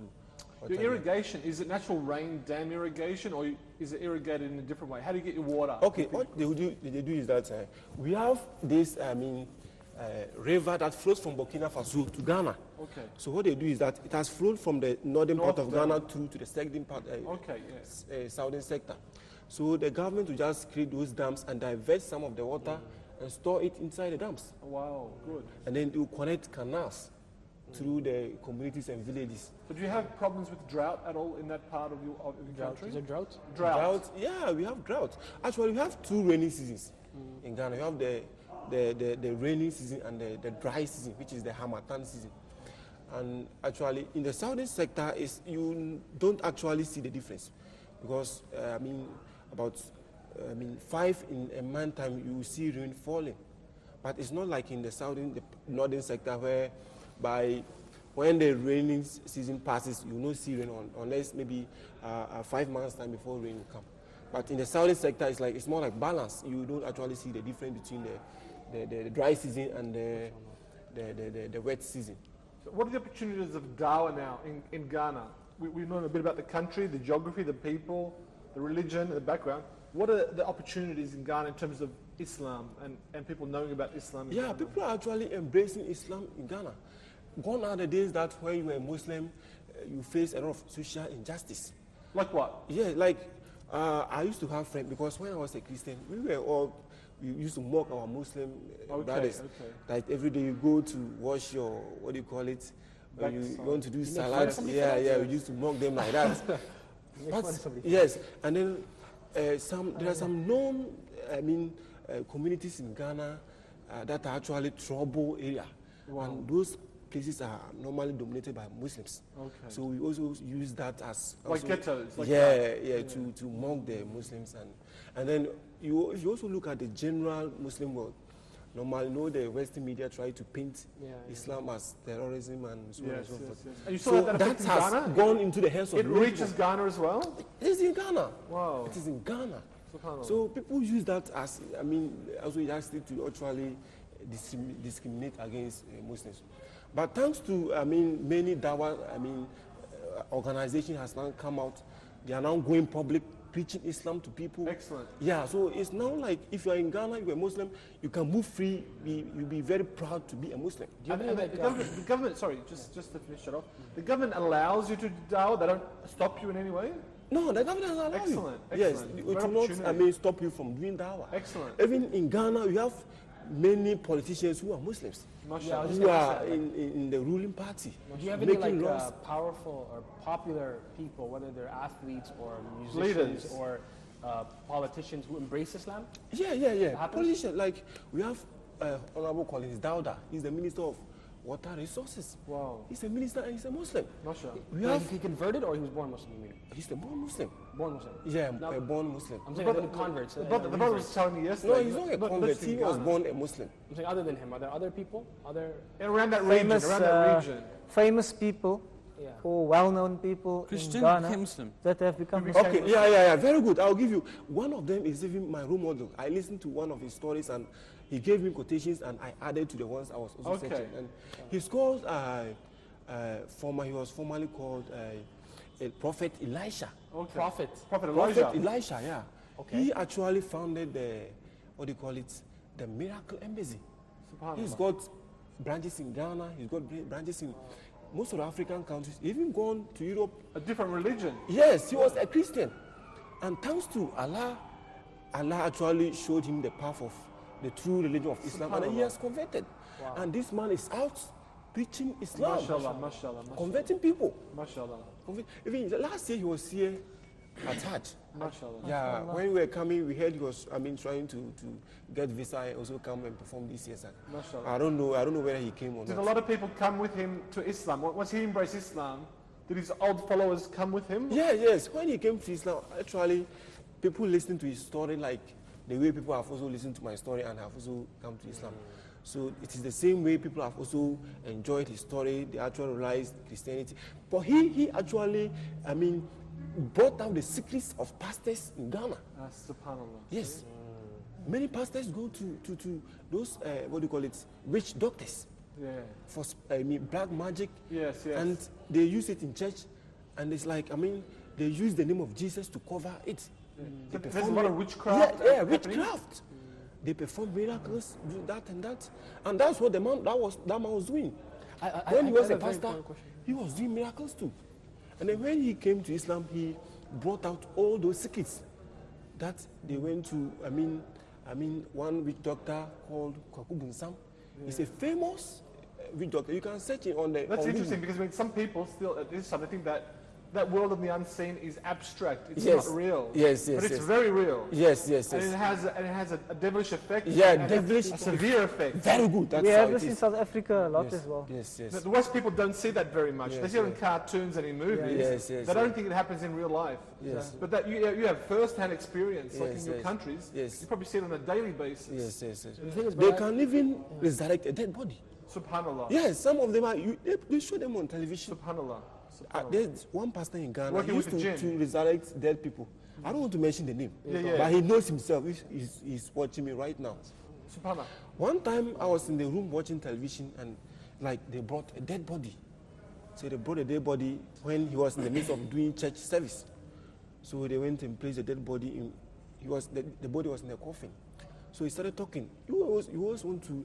You want to test me and to know that actually Jesus Christ has actually given me powers to heal Resurrect the dead. They started talking that why do you wait for the person to die before you bring him? Then he was talking. Then he made them remove the body and put it in the pulpit. Yes, cameras were video live on television. Subhanallah. Then he started talking. Then he told somebody to bring him water. was in bottled water among the crowd. Somebody brought the water, he drank the water. He asked for banana. Then the person brought banana from the crowd. Then he ate the banana and he ate the peel, this thing. The peel, yeah. Yeah, the peel. He ate the peel too. Then he went and lied on the body. He lied on the body? Yeah, he lied on the body flat. Like his stomach, you mean, or his Very back? good, like that. Then he was just saying some words, you will not hear the words. Yeah. Then he stood up. Then he asked for, what did he ask for? Like he asked for water again. Then he drank the water again. Then what he did, he just went to the body again, just did this, he just tapped the mouth like this, tap the legs, tap the other leg, tap the stomach. Then he rose the body like this. Then at the pulpit, he's having a big Jesus Christ image. So he took the body to the image. He was just whispering some words you will not hear. Then he came back again. Then he took the body there. He went there about 3 times. Then he just came and brought the body down. He put it down, and then he was just speaking. Then he tapped on the stomach like this, and then he held the trouser. Yeah. Then he pulled the body. Then the person got up. Yeah. See, this is what. Then they were jumping. Yeah, they were jumping. Then Jesus Christ is working. Yeah. See. So they were jumping, clapping. Then he started talking. You see, everybody should come to his church because he is having the power. Yeah. God has given him power to work with the devils. Very good. We talked about earlier with the Dajjal. And the Dajjal will be given abilities working with the devils and the shaitan to do things to lead people astray. Very good. They use these tactics to lead people astray. Very good. Yeah. There's no understanding of logic, of wisdom, or anything else. Not of truth or God. One funny thing about this is that they challenge each other in Ghana. Subhanallah. Yeah, this person will like come out and talk against this person that you are using satanic powers. Then this pastor will also come out and will try to also talk against this pastor. So they are all trying to, win the hearts of, the blind folks of Ghana to come to. My brother, I have a question for you though. Their church. Maybe you can tell the viewers as well. Yeah. A lot of non-Muslim, not a lot, there are some non-Muslim viewers, or non-Muslims, that they believe that Islam is a magical, satanic religion, right? Yeah. And you lived as a Christian, right? And then you embraced Islam. And now you're saying that, in fact, it was the Christians that were involved with black magic. Yes. Can you please highlight on that a little bit? Yeah, like I told you, that pastor I said he converted into Islam. He actually came, even in Ghana, we used to have big joters who come out to challenge pastors, very famous pastors that they gave them the powers they are using now to actually do miracles in their churches. If they think they are lying, they should come out public and challenge them. And these pastors will never come out, they will just keep mute. So if you think what you are practicing is from God, why don't you come out and challenge them? Yeah. You understand? And nobody, no big doctor has ever come out to challenge a Muslim that Muslims are doing or using satanic powers. So this thing also manifests. Amazing. And like the pastor also said, who converted into Islam, he also brought those secrets. He was also doing them. Have you seen like similar things when you converted to Islam? Have you seen any scholars? Yes. No. Islam, Islam is about reading the Quran. Yeah. If you want to gain knowledge, if you want things to work very well for you in this dunya, you just have to read the Quran. It's not about things floating in the air. Yes, exactly. Muslims, amazing. What was the thing that changed this pastor, the one who's dealt with sahar, magic, and raising the dead, and working with the jinn and shaitan? What made him change? Okay, actually, he started his story like, one day he traveled to, Germany, to one of his branches over there. So it's like one night he was sleeping and he had a dream about, God was actually talking to him that if he does not stop what he's doing, he's going to punish him in hellfire. Subhanallah. Yes. And then it's like in his dream he saw groups of people, just like in the judgment day, about 3 categories. Some wearing white shirts, some wearing black shirts, and then some wearing multicolored shirts. And then those wearing the white shirts, they are destined to go to Jannah. And those wearing the black shirts, they are destined to go to actually hell. And then those wearing the black shirts, multicolored shirts, he's seen very famous pastors in Ghana and in Africa, belonging to that particular group that are wearing the black distinct. And then when you look at the white, those wearing the white, you realize like they dress like Muslims. Subhanallah. Yes, they just dress like Muslim, and then it's like an angel, something like a being like an angel appeared to him, and then he actually, puts Quran, and then money, and then woman. Subhanallah. In the dreams, all the dreams. Then the angel told him, or the person in the dream, it's like was a white, wearing a white garment, something like that. Yeah. Told him to choose between the Quran and between the distance and the money and the woman. And then he had already had money. He had money, so he did not look at the money issue. Then he was thinking between the Quran, and then he said Muslims are actually no, he will not. He never thought of becoming a Muslim, so he did not look at the Quran. Then he looked at the woman. The woman is very beautiful. So okay, I have money. Then if you have money, to the next thing to do is for Christians. Normally, those who are humanizing, to actually go for women. So he was actually thinking of choosing the woman. Then he had a second thought of looking at where the Quran is lying. Then when he look at the Quran for the second time, he realized the money, the woman, and everything is combined. It's like invisible. You see it, but it's not that kind of more visible. So he saw the Quran and the woman and the money combined and lying down. You understand? So, is there? Yeah, that was still in the dream. Yes. So he actually said, okay, then because the money and the woman is combined plus the Quran, then I'll just take that one and maybe I'll just throw the Quran away and then take the money and the woman. So he actually chose the Quran. Then from there, he just woke up. Then he was just thinking about the dream. And then about 2 weeks' time, he dreamed the same dream.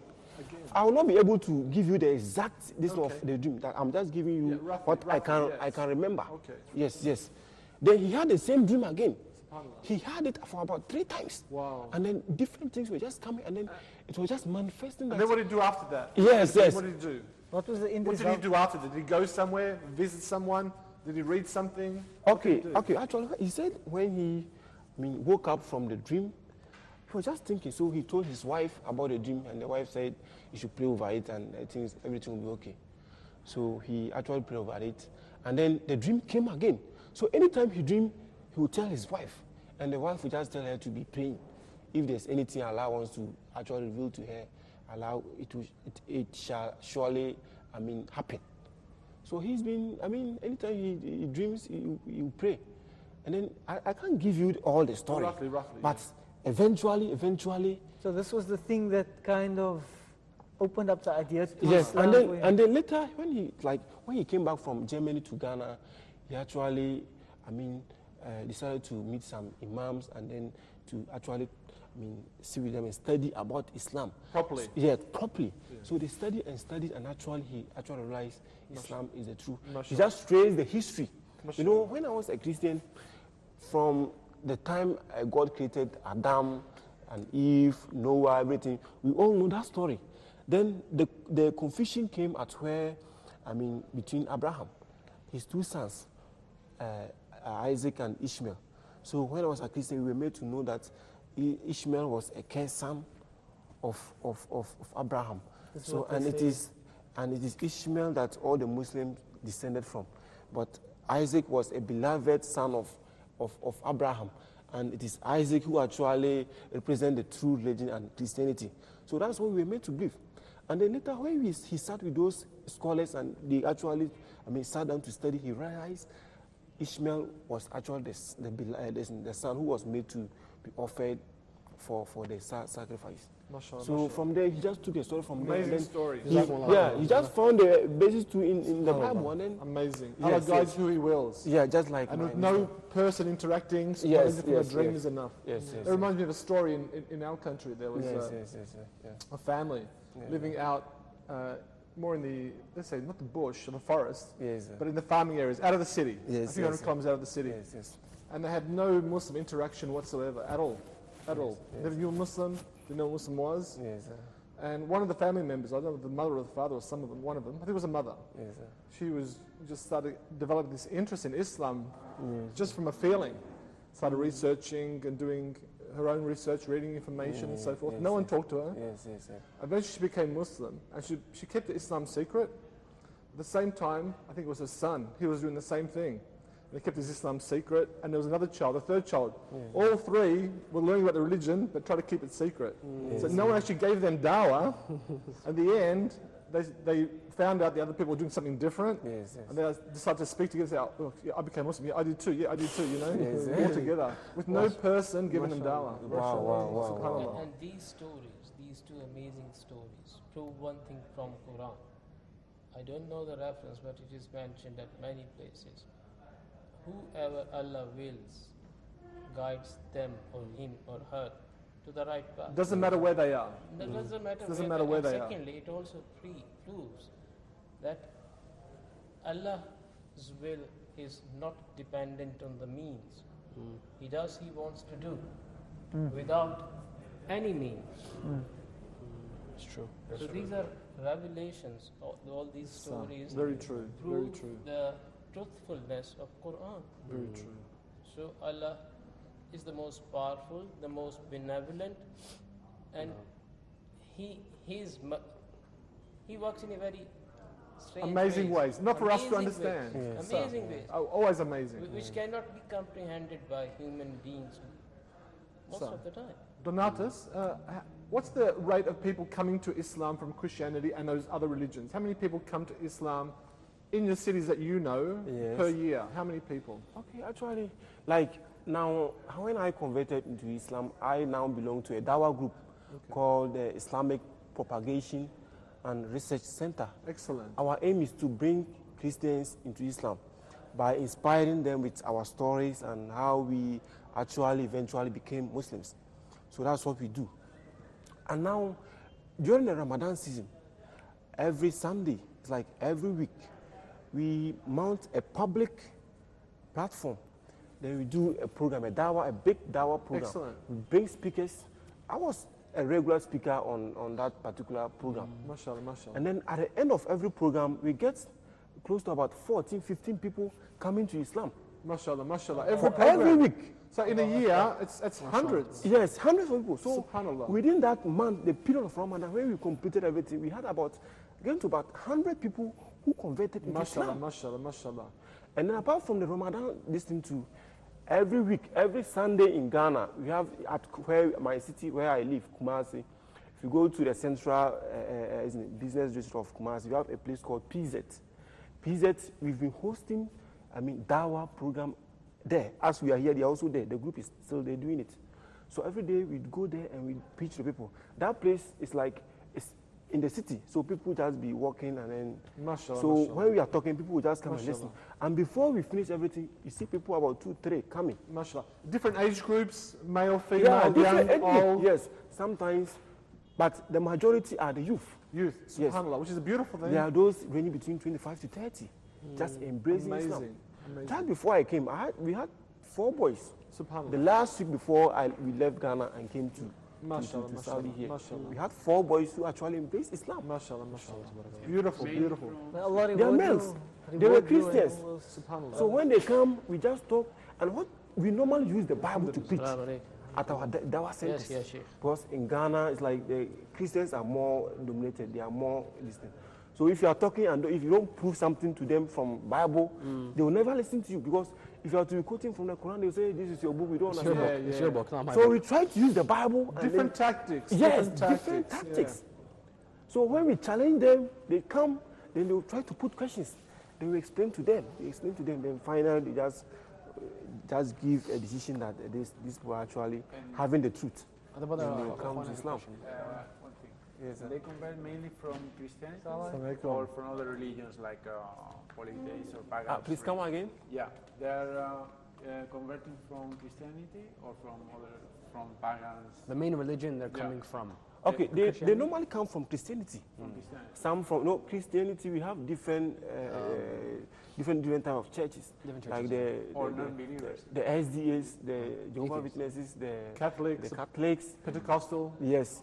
I mean, now we are now having one-man churches in Ghana. For like individual people are now establishing their own churches. Their own church. Then they just put their own names. It's more money. Yes, it's becoming rampant in Ghana. Yes, putting their own names. Own versions of things. Because it's a business. Yes, they are now doing it more like business. Like a new coffee shop. Yes, something like that, yeah.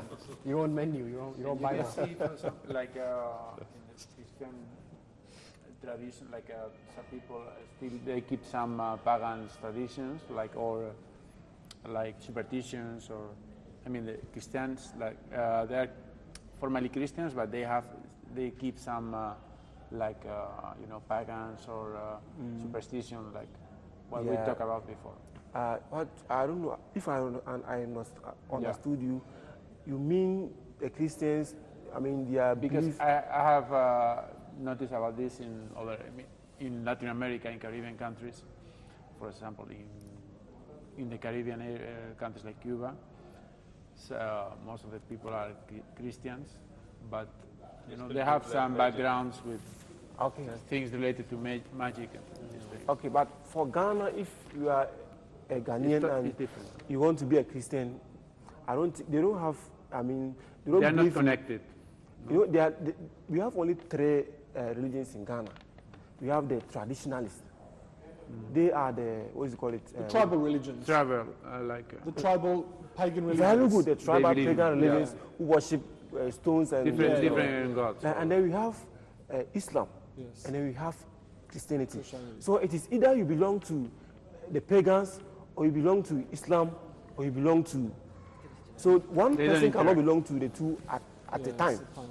So that is how it is. How would the Ghana people deal with, let's say, people not from Ghana, people not from West Africa, coming there, talking to them and dealing with them? Would they be received well? People like us, if we went there to talk to the people, would we be received well? Ghanaians are no racism, no negative racism, nothing. No. Actually, Ghanaians like foreigners. They really like them. Yeah, we like foreigners more than ourselves. Mashallah, mashallah. Yes. Beautiful. That's very beautiful. If you're in our country, it's the opposite. Yes. Foreigners are like, we're taking over our country. Yes. The leaders invited us. Yes, we didn't come by ourselves. So if you're a foreigner, they don't look at your religion, your tribe, wherever you are coming from. As far as you are a foreigner, in fact, everybody would like you. Excellent. Yes. So it's really receptive. It's good for Dawah to know that. Sheikh Abdurrahim McCarthy was saying in Ireland, they're very receptive. In this part of Africa, they're very receptive. Yes. Everywhere except like those Western countries. Everyone else is receptive except the Western countries. Yes. Guys, we have about, I think, 5-6 more minutes left till Maghrib. There's a lot of feedback that's coming in from Facebook and Twitter about the program. This is something maybe we should have read a few days ago. Okay. But I just want to use a few minutes to read some of these comments. Please. This one comes from Love Aoi. I can't pronounce it. Don't worry about it, just go ahead. Sorry. Her initials are LA, I guess, from Dubai. And she, I believe, says, Huda TV, this is the channel that shed me light about Islam. This channel was my very, very first time to hear the preaching of Islam, the Islamic religion and traditions that convinced me to embrace Islam and gave me praise, worship and gratefulness to our Almighty Allah subhanahu wa ta'ala. So I thank you, Huda TV, from the bottom of my heart for using this channel to draw me close to Allah. Allah is surely happy and honored with your service in helping people to appreciate His love to all His creations. Watching Huda TV. Alhamdulillah, may Allah accept your Islam and increase you in Iman, and inshallah bring you to Mecca so exactly. Hajj as well. You and bring a group of you with you as well. Ameen. Next one comes from Rashma. So Jazakallah khair for whatever you are doing, giving us a lot of knowledge. May Allah subhanahu wa ta'ala reward you for this. Jazakallah khair. Ameen wa yakum. Faddad Al-Moom says, Salam Huda TV. I'm Abdul Mun'im from Algeria. MashaAllah. Algeria. He's watching, mashallah. I just want to say thank you for all of what you're doing for this religion. Thank you on behalf of every Muslim on earth. I've always wanted to be part of your team, not only for work or money, but just for sadaqah jariyah. MashaAllah. I pray to Allah to be one of you guys one day, inshallah. Ameen, ameen, inshallah. May Allah facilitate that. Beautiful words. May Allah Beautiful words. facilitate that. Ameen, jazakallah khair. Sarah says, I love this channel very, very much. I want to contact with you, please. And they can on a regular basis, They can. on the She Twitter. did. She did. Yeah, but on a regular basis, not just today, not just during Hajj. Exactly. Even exactly. after Hajj. Yeah, even the application is a Huda TV application. You can ask the scholar, Sheikh Muhammad Salah, I think is the one answering those questions. Mukhtar Khan says, Huda TV is the best. Oh, wow. MashaAllah. Prejudice. Yes. Aisha Al-Yui says, my favorite Islamic channel. And then we have, there's a lot of people asking or mentioning about their mothers. Was that a hashtag? Yes, okay, we can talk about the mothers. We can do after the mothers. There's a hashtag. What was the hashtag about? I don't remember the exact. There's a hashtag regarding mothers. Many people comment from that. This is Tahir. Many people. I don't know if this is Tahir. I don't know if it's you, but it says, please pray for my mother and father. May Allah grant them a place in Jannah. On Arafah, inshallah, we will. We'll make dua for you guys, inshallah, in Arafah. Inshallah, jazakallah khairan. You know, I was just thinking about that too, dearie, is that we think, sometimes people think that dawah is only these programs and the sheikhs and the booklets and information. But the dawah is also the audience. Exactly. The audience actually feeds this. Exactly. And it's a circle, it's like a cycle. They're actually part of the dawah. Because we pass to them and they pass it back to us and they pass to other people. They're part of the dawah. So just sitting and being participating and sharing this information is dawah in itself. Mumtaz Muhammad says, may Allah bless my mother and father like how He blessed my Prophet and his wives. May Allah bless my mother and father and all other righteous parents. May Allah bless all our believing parents. Yeah, Ameen. Fathi Muhammadi says, Ya Allah, bless my mom, give her good health and long life. Allahumma Ameen. Uthman says, Ya Allah, forgive my mother and grant her Jannah al-Firdaus. Saadia Khan says, so nice of Huda TV to show such love for mothers. Noor, this is you actually. Furlong. I know Small world. Shall we? Yeah, read it. Go for it. Go for it. This is reality TV. That's script here. He says, Assalamu alaikum, dear brothers and sisters. Please keep our non-Muslim parents in your du'as. Many of the participants in the live show have non-Muslim family. We are praying that Allah guides them to Islam. Inshallah. Ameen. Inshallah, plus also tomorrow all the families of all the converted. Ameen. It's not easy. And all our non-Muslim family, we have many. Yes. You're right. We ask Allah to guide them and inshallah they're watching and use us as a means to show the beauty of Islam. Exactly. And this is what we're trying to do. Inshallah they're watching Noor as well. They're watching. You know, we can give them dawah and call them to Islam. Exactly. If you're feeling like, sometimes you might feel hesitant, think, what should I do? Should I step forward? I got some interest in Islam. I know there's truth there. I know, the concept of God in Islam is pure, it's clean, it's simple, it's understandable, it feels like it's innate. Don't hesitate. This is my advice to you, don't hesitate. You're only taking a step forward to the truth, to something that you know is correct. And for you, there's a huge road of blessings, of rewards, of forgiveness, and especially of salvation. Of salvation. I mean, Brother Donatus is talking about preachers not even talking about a message and using magic and distorting people and deceiving people. Islam's not about deception. It's about the truth and spreading the truth to people and calling them to salvation by their own choice. There's no compulsion. By your own choice, but don't hesitate. This hesitation, we believe and we are taught by the Prophet Muhammad that it's devilish. It's stopping you going to seek that truth. Don't let that devilish hesitation keep you from the truth. Take that step forward, and if you're feeling uncomfortable about doing that yourself, go to an Islamic center. Go to a Muslim friend that you know. Take that step forward. It's a very important thing to do. And also, if any non-Muslim viewers would like to embrace Islam, what we recommend is do it as soon as possible. Like you mentioned, as soon as possible. But if there's, for instance, no masjid, no mosque near you, or no Islamic center, and you'd like to call in, and call us as you well. can call us as well. At any time. Message us. Message us on and the we'll Facebook call you page. back. We'll call you back. No problem. I mean, I think what's important for us to also tell those non-Muslim people that might be watching is that Becoming a Muslim is very easy. It's very easy. Some It's people, one sentence. They feel like, I might want to become Muslim, Exactly. but I'm not sure. What do I do? Baptize or And anything. sometimes None we of that. speak about Allah and Islam and the pillars of Islam, and we don't tell people, how do you actually become a Muslim? Exactly. It's very simple. Okay, how do you know it? How do you do You it? did it. How do you do Noor it? did it. So Let's do it quickly. Okay, no. To be a Muslim, there's two things we need to believe and confess. Or What's the bear first? witness. What's the first one is that there's none worthy of worship except Allah, yeah. the One, the Almighty, Creator of all, without partners. And the second? And the second is to believe that Muhammad is the messenger of Allah. Two things. If I said, I bear witness there is none worthy of worship but Allah, and I bear witness that the Prophet Muhammad is the messenger of Allah, and I believe this, You're a Muslim. I become Muslim. Subhanallah. Subhanallah. Two things. So easy. A few words. Very easy. Declaration of faith. And in Arabic, quickly, Ashhadu أشهد أن لا إله إلا الله وأشهد أن محمدا رسول الله. MashaAllah. And you have that, it's good to have someone witness this. Yes. So they give you a testimony that you are a believer. Yes. And that helps you, inshallah. It's very The simple. adhan. We have the adhan Allah now. accepts from Inshallah. We'll take a break and come back to this after the adhan, please.